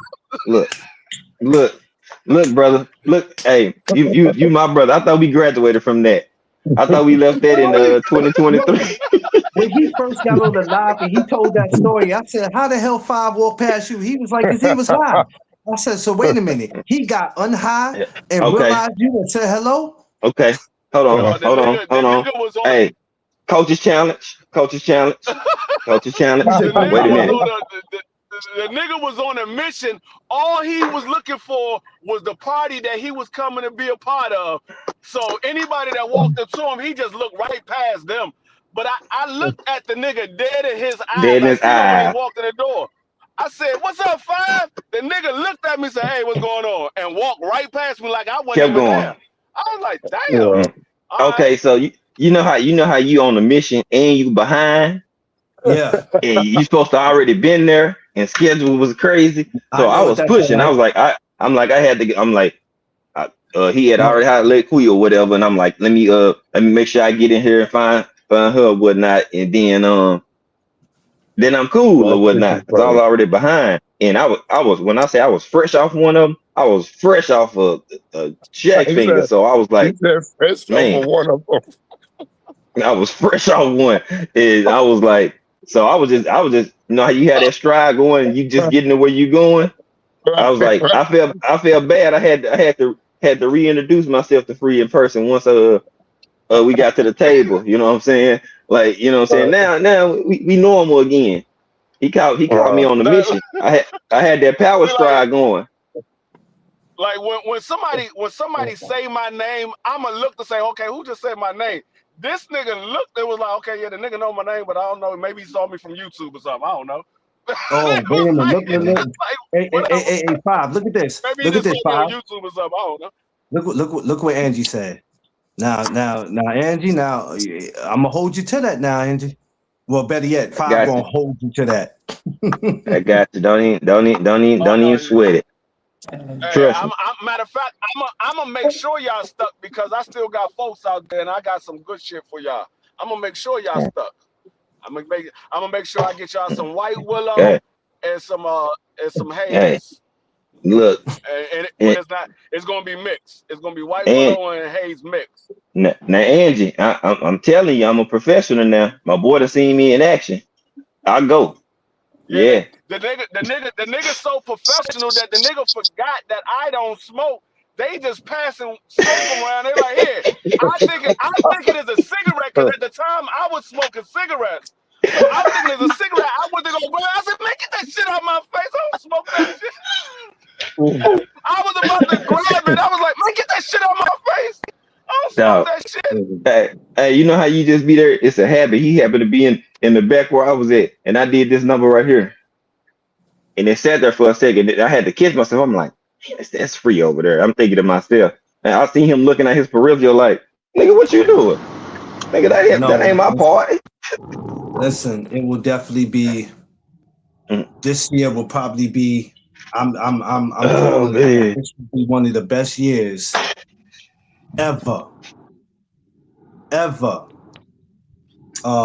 And me and Tiff were just talking about this yesterday because we were still mind blown by how we like, damn, Five actually coming to New York. He was in Angie and Josh. Josh stupid. Angie too. Damn, Yeah. Josh. Yeah. Nah, Hey. but we was still mind blown. We was like, yo, Five is really Yeah, I was coming to out of the there. city. Yeah, I was We was out of there, tripping off bro. it. We be tripping off that. Like he really coming to the city. Like Yeah. when I like when Free was like send me the invite, I was like, yeah, okay, let me see if he makes it. Cause I really wanted him to be up here. So when Free got Mm-hmm. up here, I was just super excited. Like one of my brothers I've been I waiting gotta to get. see finally got up there. I left at like 9 o'clock. 9 o'clock Friday morning. I made it to New York probably like around 12:15. I was like, "Hey dog, I'm here." He was like, "You here?" I was like, "Yeah." He was like, "Where you at?" So I'm on 42nd Street at the daggone DoubleTree. He was Mm. like, "Right there by the pizza shop with the bowling alley on the corner." I said, "Yeah." He said, "All right, I know exactly where you at. I'm on my way." I was mad, but I was so Mm-hmm. tired. And when he got to me, I looked like I've been played 5 damn basketball games. I've been running around that whole morning because I said you only got till today to handle what you got to handle, man. I was tired, and I wanted to hang out with him later on that day. I really wanted to do something. But I said you got to get prepared for tomorrow, because the thing is, when Nope. you go to these parks, and where we're going, you don't have to have a permit unless you have music playing or you have a certain amount of people. So Nah, when it's first come, first serve, you got to get out there in that park early. So I'll I'm be gonna out there I'm Mm-hmm. gonna at tell y'all. I'm 6 gonna tell o'clock in the y'all the morning. truth. I'm gonna tell y'all the truth. Clarence did not want to hang out with me. Clarence wanted to go to the strip show with Dream. That's what Clarence wanted to do. You know what? He Mm. wanted to go to the strip club Yo, with Dream. this dude right here is unbelievable. Hey, Dream grabbed my hand and said, "Let me take you around the city." I said, well, damn, he gonna introduce him to my own city. I'm gonna walk with Dream then." The nigga Dream walked Clarence to the corner. We started walking by like, hey, we gotta go back. We gotta go get grandma. So we walking back. We get right in front of the door of the strip club. Dream said, hey, we going to the strip club. The ladies that was standing in front of, because Dream was in front of the ladies, and then Yeah. behind the ladies was me and Clarence. The lady gonna say, hey, the little boy said he going to the strip club. I was like, don't worry about it. Don't worry I about said, it. "Yeah, don't He ain't worry going to about the it." But strip club. Don't worry about yo, it. Dream had me in tears. I was like, "This kid right here, boy." The nigga said, hey, He, we going to the strip club. The ladies I just can't, looked at him like, hey, he going I to the can't strip wait to, club. I can't wait to, He went into the hotel and told my wife, he like, mama, he like, grandma, me and Papa about to go. We gotta change our clothes. She was like, why? He like, me and Papa about to go to the strip club. She was like, what? She was What? like, me and Papa about to go to the strip club. I bust out laughing. I was like, we man, ain't going to Mm-mm, no bruh. damn strip club. Now, Dream is I'm hilarious, glad, y'all. because with him Ever since coming this back, little boy came into the fold, bruh, I was like, man, baby, this little boy here is hilarious, man. man, he's gonna have him some fun when he comes back. Because when he comes back, when he came the first time, it really wasn't much to do as far as the area. But when he comes back, we're actually in a park where there's a basketball court. Somebody out there that's coming to the joint with us, please, whoever could get their hands on a basketball, I might have to stop and buy one, but there is a All basketball right. court. I would love for us to We, get out in the court we and can get have us one. some fun. So if We can get anybody can that. get Don't their hands worry. on Oh, the you ain't got to worry basketball, about let that. me know. I got one in the trunk right now. I told you my Mm-hmm. boys, they ball on a regular basis. So whenever I get around my boys, we never know when we're gonna go to the court. If there's a Yeah, court around, let's 9 I times want out to. of 10, we're gonna be on it. I don't want us Mm-hmm. just sitting at the table and eating and making jokes. So that's what made me pick this spot too, because I said, you know what, G5 was athletic, That's why. That's G3 why was I'm athletic. glad you said that, because I'm my gym shorts, my gym shoes, and my Yeah, tank top in the trunk, because I'm Yep. not going. The clothes that I have at the barbecue is not gonna be the clothes that I'm be playing ball in. they Oh, damn sure. no, of course They damn not. sure. I'm glad you said that, sir, because they damn sure ain't. Even if it Mm-mm. is, I won't worry about it, because if we're gonna do anything after, I would have to go home and get myself together anyway. Which I would love for us to get up and do something later on if we can. Depends on how people feel. If people ain't too high, we can Nah, always. Well, nah, bruh. Bruh, you look, let already me know. tell you Like something. me, I dropped my wife and Dream off, and I came right back. She was Let me like, tell "Man, you Y'all just don't something. drop us want to off play at the too. hotel, Bruh, because I I'm am sleepy. But you out can go of town. ahead and go back out. Just drop us off at the You hotel." know, free. Cause she was You know, Hey, free. Once it here, hits 7 o'clock in New York, the yeah, fun begins. The fun begins. yeah. That's where the fun Hey, begins. hey, I'm I cool mean with that, that because you guess what? the fun don't start He until like said, around So, 8 p.m. when people so, start hitting the bars. so Tiffany just said, because she just walked in the room. After we end that and everybody gets themselves together, I'm thinking about Free going back to that bar that we went to. That the one that we went to. Just long as dude already got married, because I'm not sitting here telling me, So you hey, they remember the waiting dude on that you. came up to Free? Remember the dude that came up to Free and started As talking long about as Free? dude Like, I thought already Free got knew him. married. I I thought Free thought knew the y'all knew him dude. because y'all was sitting at the bar. He was like, hey, my friend about to come up. When he come here, just let him know we on the inside. And Clarence like, okay. I'm like, you know him? He was like, nah, I ain't know him.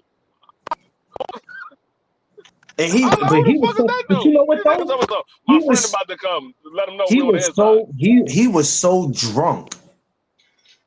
Technically, he wasn't even supposed to be in that building because let me tell you something. When you're intoxicated like that, they're really not supposed to let you in. He was drunk enough though. But I think what it was, he was already in there and he left and went somewhere and came back, and that's why he asked were they in there. All the nurses. All the G5, all the nurses, Mhm. the nurses were getting drunk, doctors were Oh getting yeah. drunk, Oh yeah. lawyers were getting drunk. That's what they do. No, Everybody was getting drunk in there. I swear to God, dog, if I was single, I would have went home with somebody. There was a nurse that came out of there. Her whole ass was hanging out the back of her pants. I was like, oh, shorty whole ass is hanging out the back of her pants. If I was single, I would have went home with somebody that night. Oh yeah. I ain't gonna lie to you. It's one of those kind of places where you like, okay, we got action, and people in there got jobs because a lot of those ladies they all had their uniform, and they came from Presbyterian, which is the hospital across the street. Mm-hmm. Yeah. So, what turns you on more when you see a woman in there and she in her uniform, and okay, at least I know she, you know what I'm saying? She worked. I'm gonna tell you what turned me on more. I see a woman in a uniform and her whole ass hanging out. This motherfucker, here we go, yo. You know what I'm saying? Like, hey, it's gonna garner some attention for Anytime I sure. see Vicky come home and change her clothes and I see her ass hanging out the back of her pants, I be like, hey, Diamond, you gotta go to work. Diamond, you gotta go to work. He said you gotta go to work. Mm-hmm. Mm-hmm. Oh yeah, hey, free, y'all gotta go somewhere. Hey, go ahead. Y'all go Vicky ahead. come I'll home make and sure she y'all get change her there. clothes. And, Hey, like look me what and Josh Vicky, said. we the type that we're getting to bed butt ass naked, but now because the kids live there, we'll put some clothes Yeah. on. But They she'll got the put her clothes. on. Mm-hmm. She got this nightgown that she put on. I call it her fuckum gown. And she was like, "Why you said that?" I said, "Because What's every wrong time with you put it on, this fool, we end man? up having sex. Yeah. Every time you put that nightgown on, we have That, sex. So I call that your fuckum gown." yeah. That's that bust down I rolling mean, but dress right everybody, there. and you know what though? Everybody has that. For the ladies, have that type of gown where it's like, okay, Bruh, that's what we're because doing. Oh shit! some of them it just What's it that? expose everything. You get in the bed, ass just all up on you. He Like says, Yo, what we doing? any baby, sensible man, come here. if that joint get the groping across your crotch area, So man, say look here, five. While boy, you up here, while Free's here, I'm not putting nothing in your ear, but I'm just letting y'all know, right? Check talk it. to me, There's a store up here. Let's just say there's a store up here that got whatever you need. I'm just saying. Hell no, Hey, fuck no, because the last time I was in one of those stores, a dude came to me with a big ass 2-foot long dildo. dildo. Told me, hey, they Nope. took 3 of these. Fuck no. I'm not fucking with no more of them damn stores. Hey, when he told me that shit, I said, oh no, I'm not fucking no with none go, of them damn stores. That nigga was, nigga. I still got Mm-mm. nightmares of that shit. That nigga held up that big ass 2-foot long dildo. Talking about they took 3 of When these. he was an officer, No, sir. so when he was an No, officer, sir. he got called to a store, and a guy stole something. But the thing was, he asked the guy that worked there, "What'd he take?" And he reached for the dildos and said, "He took 3 of these." So when you see that, you like, put that down. Put no damn Mhm. The dildo. nigga was shaking the shit I'm in a my grown damn man. You face. I don't was put like, no he took dildo 3 to a of these. grown man face. I'm like, oh, the nigga had a Three. big 2-foot long dildo shaking it in my face. Tell me they took 3 of these. I'm like, all right, sir, put the shit down. You ain't got to put the shit all in my face. He like, but I'm just saying, he Hell took 3 no, of them. nigga. Quit waving. Hey, quit waving this I'm like, bitch I like ain't it's a trying to see phone, that like it's shit. a phone finger and shit at You a can basketball hear me. game. They took 3 3 dildos. They was about 24 inches long or whatever they was. You could have just told me that. You shaking the shit all in my face, but they took 3 of these. I was like, no, put the shit down. You shaking this shit He in my was giving damn you a face. I don't want to visual. see that shit. He said, D told him, he said, put that shit down, man. Don't be shaking that. I'm a grown man. Don't be shaking that shit in He my was face. giving you a visual.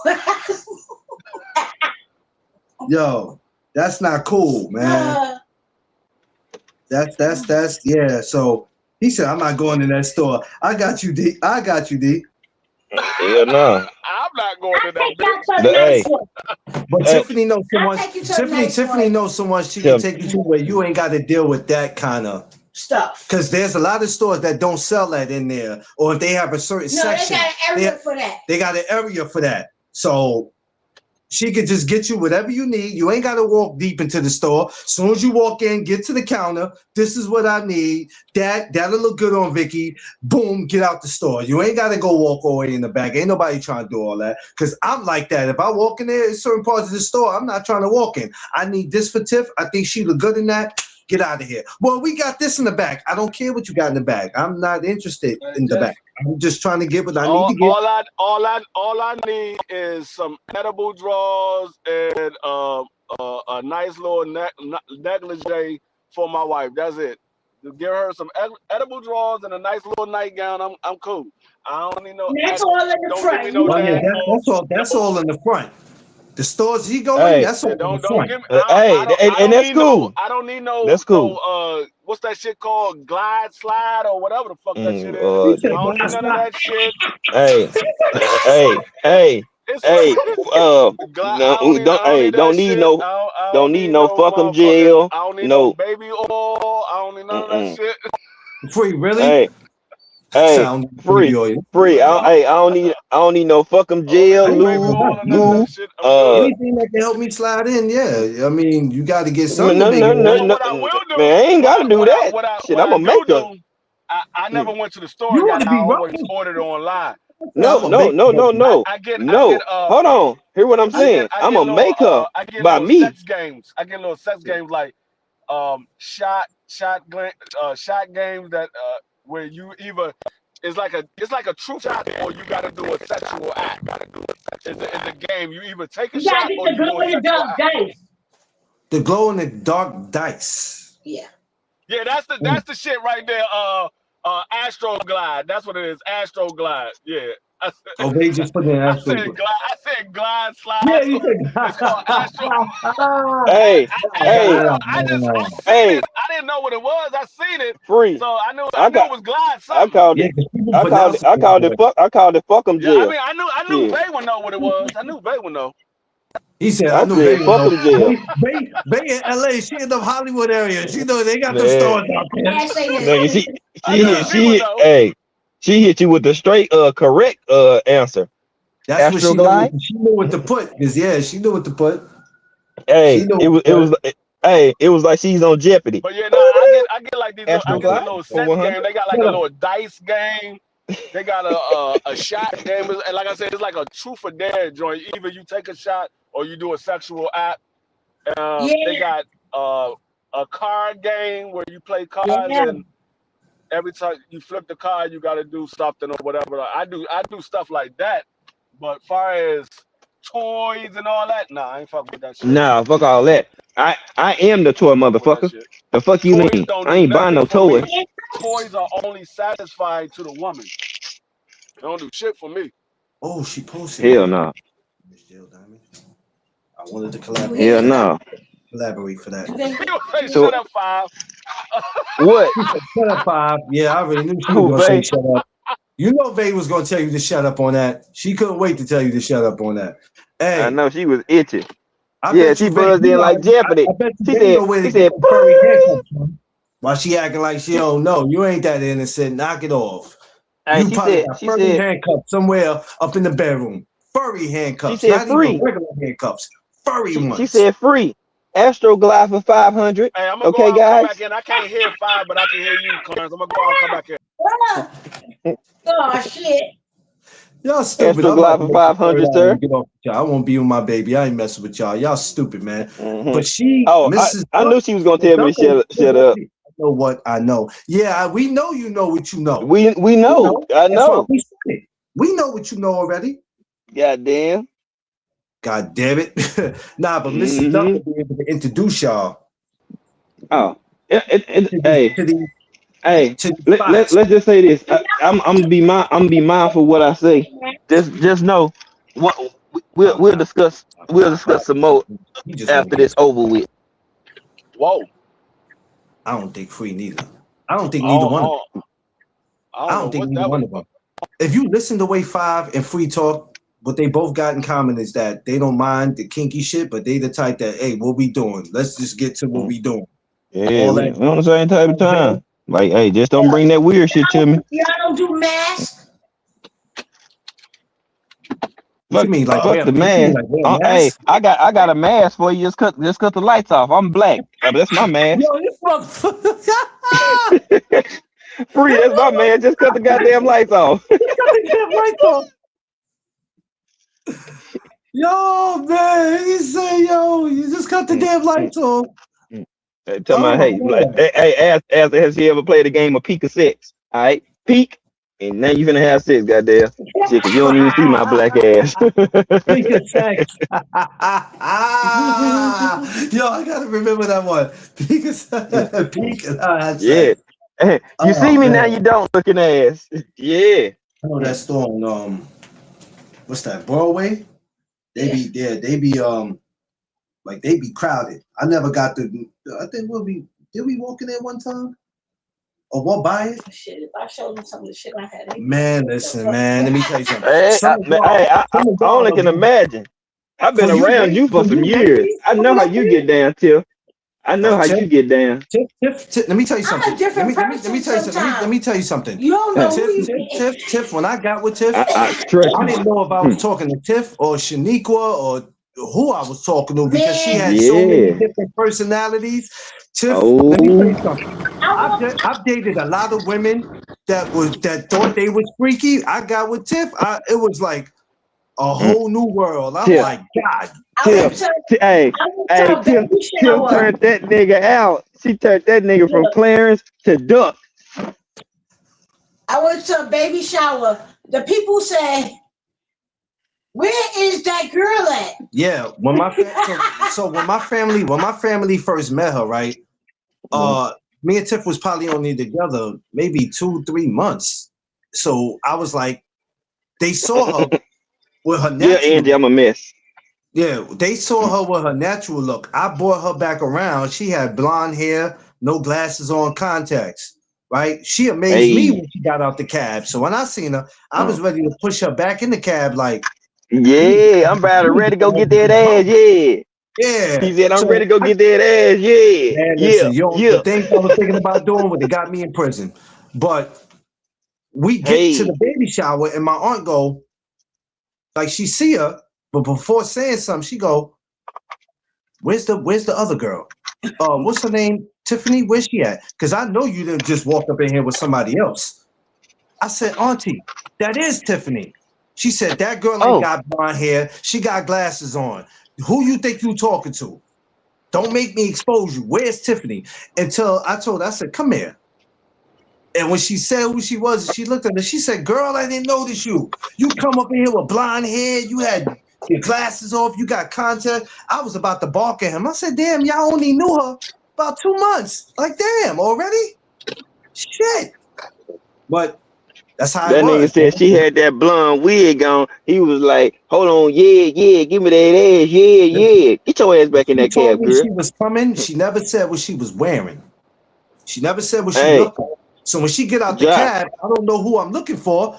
But then when I seen her get out, the only thing that made me notice her is when she turned back around and I seen her face. Because when she got out the cab to go close the door, I was across the street. So I come across and I see her and I'm like, holy shit. That nigga said, when she turned back around, I seen her face. I thought you about to say, when she turned around, I seen her ass. That's what made me I did too. Well, sir, it was I a did. lot of that That's what I too. said. It That's was a what I lot was of that thinking. too. It was I a lot of was that waiting too. on She that. can't hide that. She can't hide that. There was I a was, lot I of about was that to too waiting say, now. on I that. about Don't to get it say, when she twisted. turned around, I saw her ass. That's what made me recognize. Yeah, that's Man, what I look. thought he was gonna say. Then he said, I Man, saw her look. face. I'm like, okay. Let me tell you something, man. So they was on some, we know you ain't out here with another woman. And I'm like, no, I'm not. I mean, even if I was at the time, we were just new to each other, but they had taken a liking to her already. So once they took a liking to her, I couldn't do nothing about that. I was like, yeah, once they like you, it's over. It's over now. I can't do nothing about that. Yeah. Because you know you want your family to have some type of say. She had been accepted into the fold. Once that happened, like good luck. Yeah, like my family, they already knew Vicky. So as soon as I told her I was back with, I told my mother I was back with Vicky, they was like, Oh, okay. Vicky. They was like, Vicky who? They were like, Vicky who? I said, Victoria, the Vicky that I used to date back in the day. She was like, pretty Vicky? I was like, yeah. She was like, where you find her at? I was like, she was on Facebook. He was like, oh. And then I put Vicky on the phone with my mother, and they started talking. They talked for like 2 hours, 3 hours. Mm-hmm. Yeah. Free. You went out free. Let me make sure this is charged. Okay, give that to me. All right, We can't hear you, free. You went out. Hey, have you ever seen this before, y'all? This is the type of shit that Tiff be on. This the type of kinky shit Tiff be on. Huh? Uh-huh.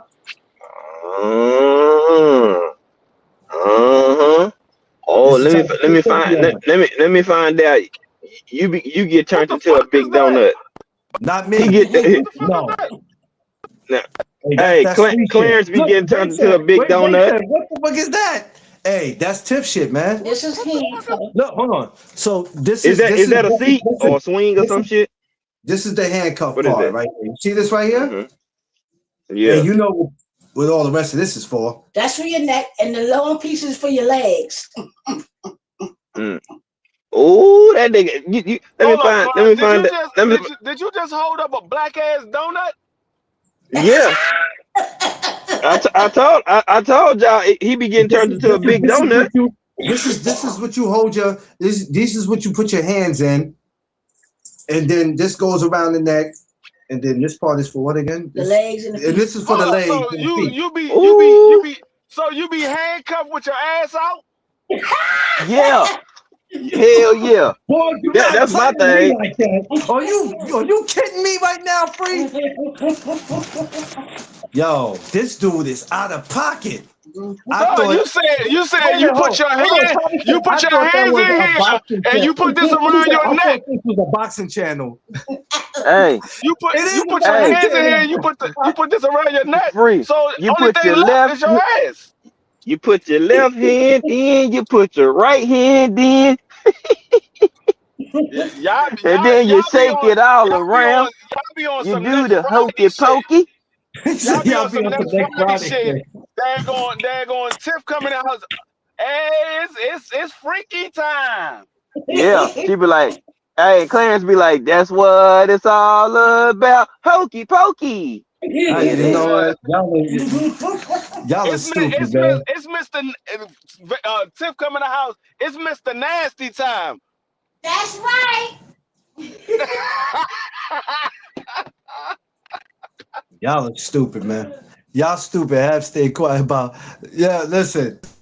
Y'all know what y'all get when y'all come over here. Y'all know hey, that's what separates this channel from a lot of different channels, man.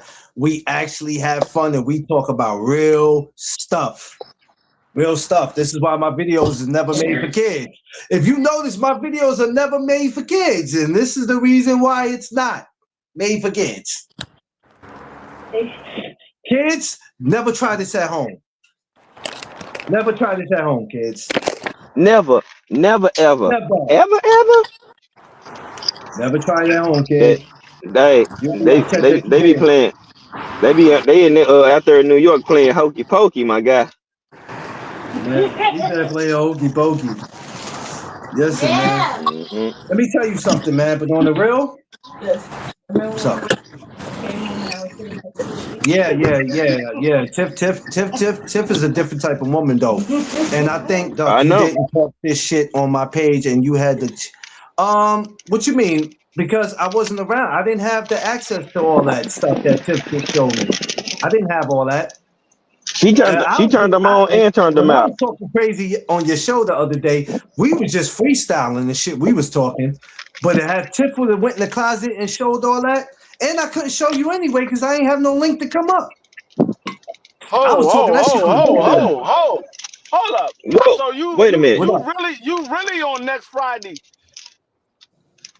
What you mean? You said if she would have went in the closet, if she would have went in the closet, and showed you all this shit. Yeah, because that's where we keep stuff. We don't keep it out in the so open. you got a whole separate. No, we don't have a whole closet. closet, but we don't want people or kids. We got grandbabies. We don't want them walking in here seeing certain stuff. So we that nigga Clarence opened up the closet door. Babe, which toy you want today? Hey. We don't have that type of stuff now. We ain't on that type of time. We got handcuffs. We got shit that hold each other down. We don't have she be in there, that type of shit. She be in there calling him by his middle name. She called Clarence by his middle name in there. What we doing today, boy? I think people who have that, I don't judge them, but there are some people where it's like, you don't want the toy doing more work than you would actually do. So hell no. I'm gonna tell you right there. Yeah, Tiff gonna handcuff Clarence one time and lose the key, and Clarence gonna be sitting there. I didn't hold back on you. No. Hey, I didn't hold back on you, babe. You wasn't. I didn't have no link to do all that, and we gonna have a talking dirty after dark, okay? No, man, you know what? I'm gonna have to go ahead and crank up. I gotta show folks how to have this freaky show, man. Hey, you gotta bust open that box. You gotta bust open Pandora's box if you're gonna have that freaky talk. Did you send me a link, Vay, to come up and do all that? Then it's not a conversation. If you'd have sent here's a link, come up and do it, I'd have did it. Hey, listen, you ain't gonna challenge me in this freaky shit, Vay. You ain't gonna win. Hey. Trust me, baby. Hey. I've been married long enough. You ain't gonna challenge me in it, man. If you just send me the link, I'd have had no problem with coming up. But Vay, hey, honestly, y'all wasn't even talking freaky up there. Y'all was talking about everything else. Your live yesterday, you was talking way more shit. A whole lot of shit the other day. I was just doing that to be. I was just doing that to be. But I was doing that to be funny. It wasn't even like the conversation we having today. I was doing that yesterday to be funny. I was trying to come up with a live, but I was in my class, so I couldn't even be on the live. I didn't even get a chance to hear everything y'all was talking about. But I did go back and see some of the shit y'all was talking about. I was like, oh, okay. When D Free ain't around, niggas want to get open and honest all of a sudden. Vay was asking where you was yesterday, and I'm like, I figured you were busy. I didn't know you had class. I was in a class. I had to do my class for my certification for my training. Okay. Now, Vay, I tell you, the award that I showed you yesterday, the certificate. Yeah, congratulations on that too. Yeah, I had to do that yesterday. I was in class. Yeah, damn. I expressed myself. Yeah, you should. Yeah. You was talking your shit the other day. Hey, man, you gotta bust open Pandora box. That's why I said on one. Oh yeah, y'all want to talk this freaky shit? Oh man, y'all got the right guy. I'll turn this bitch up. I'm gonna tell you right now. I calmed down a whole lot since I got married. You gotta talk to Tiff about that. If y'all would have called me a couple of years ago before I got married, you gotta talk to Tiff about that, babe. This nigga D Free is a whole freak. I ain't got nothing to do with that one. A whole freak. Talk to Tiff about that one. I told y'all I'm one step away from being a bona fide info. She said, "Don't be stealing my shit, Bob." Vay, I ain't stealing. Hey, hold on. I ain't stealing nothing because if you go back and check, we have these conversations. They just not titled. Yeah. And we just open up Pandora's box and we be getting. I talk all type of shit when it's time to get freaky. See what I'm saying?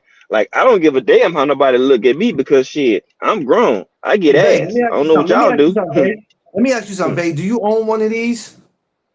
You own one of these, Vay? Just asking.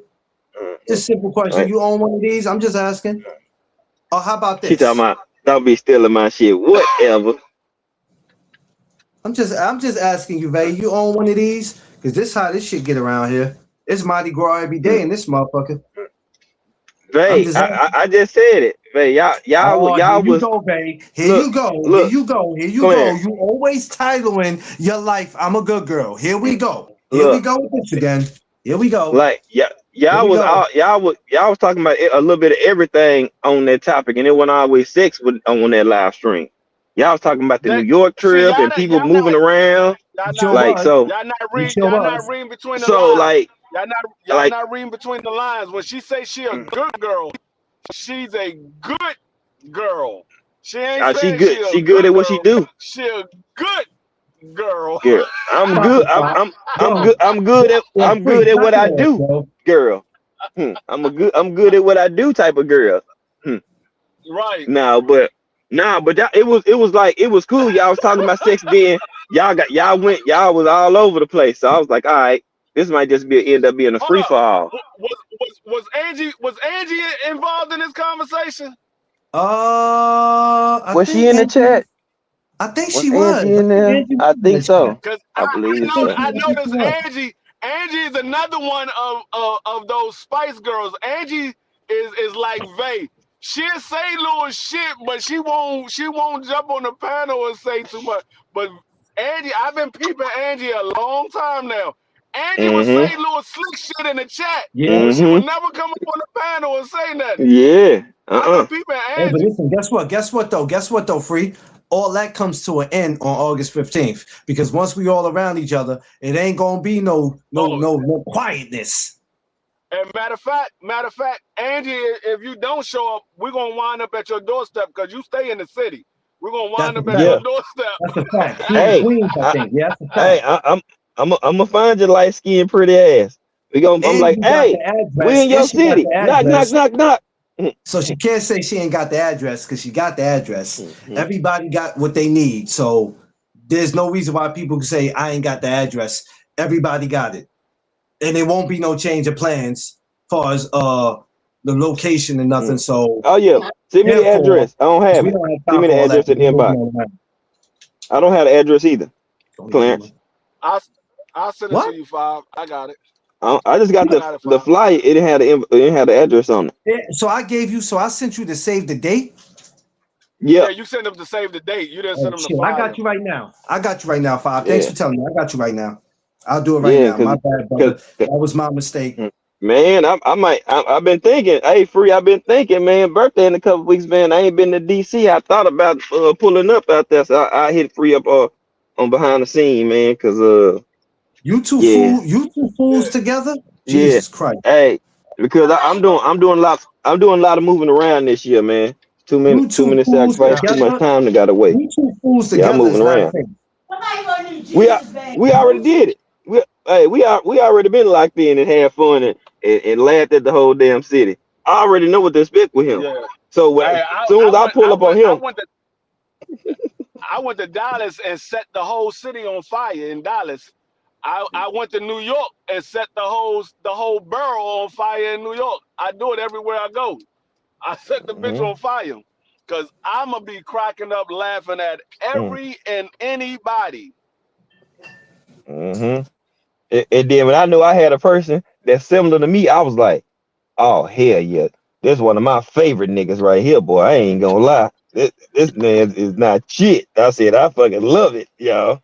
We sit here and people watching me over there dying, boy, having drinks and enjoying ourselves. And we had a dope time. I was like, damn, I hated my niggas to go back home.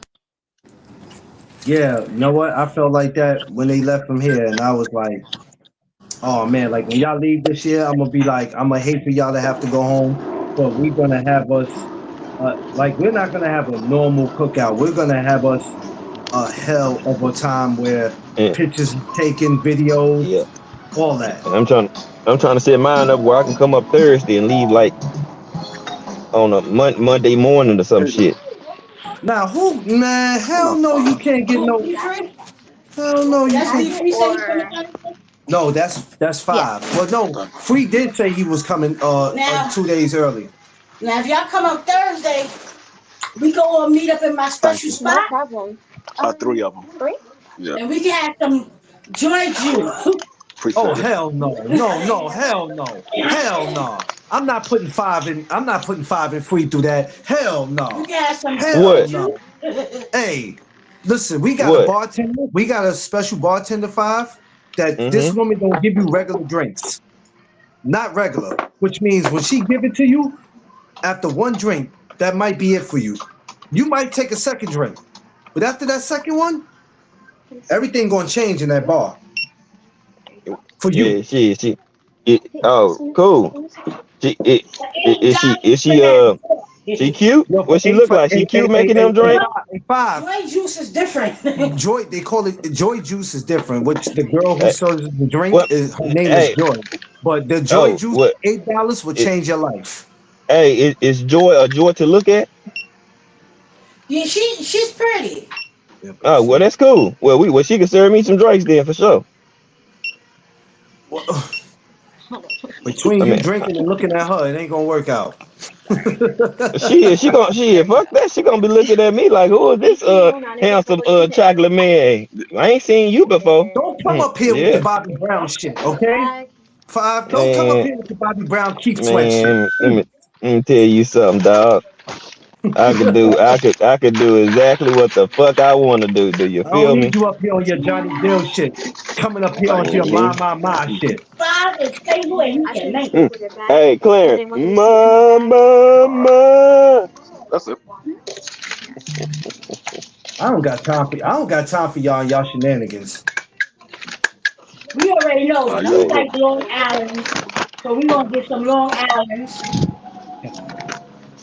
you know what? I almost said something, but I'm gonna be quiet. No, don't say you. No, I don't like when y'all do that. Go ahead and say it. This is no duck zone. We don't She duck said, she say, anything. Go she ahead and she let it say, out. you Go gonna ahead get and some say it. get some Long Island iced tea or whatever. I'm like, yeah, get some Long Island. Hee. This motherfucker. Long Island.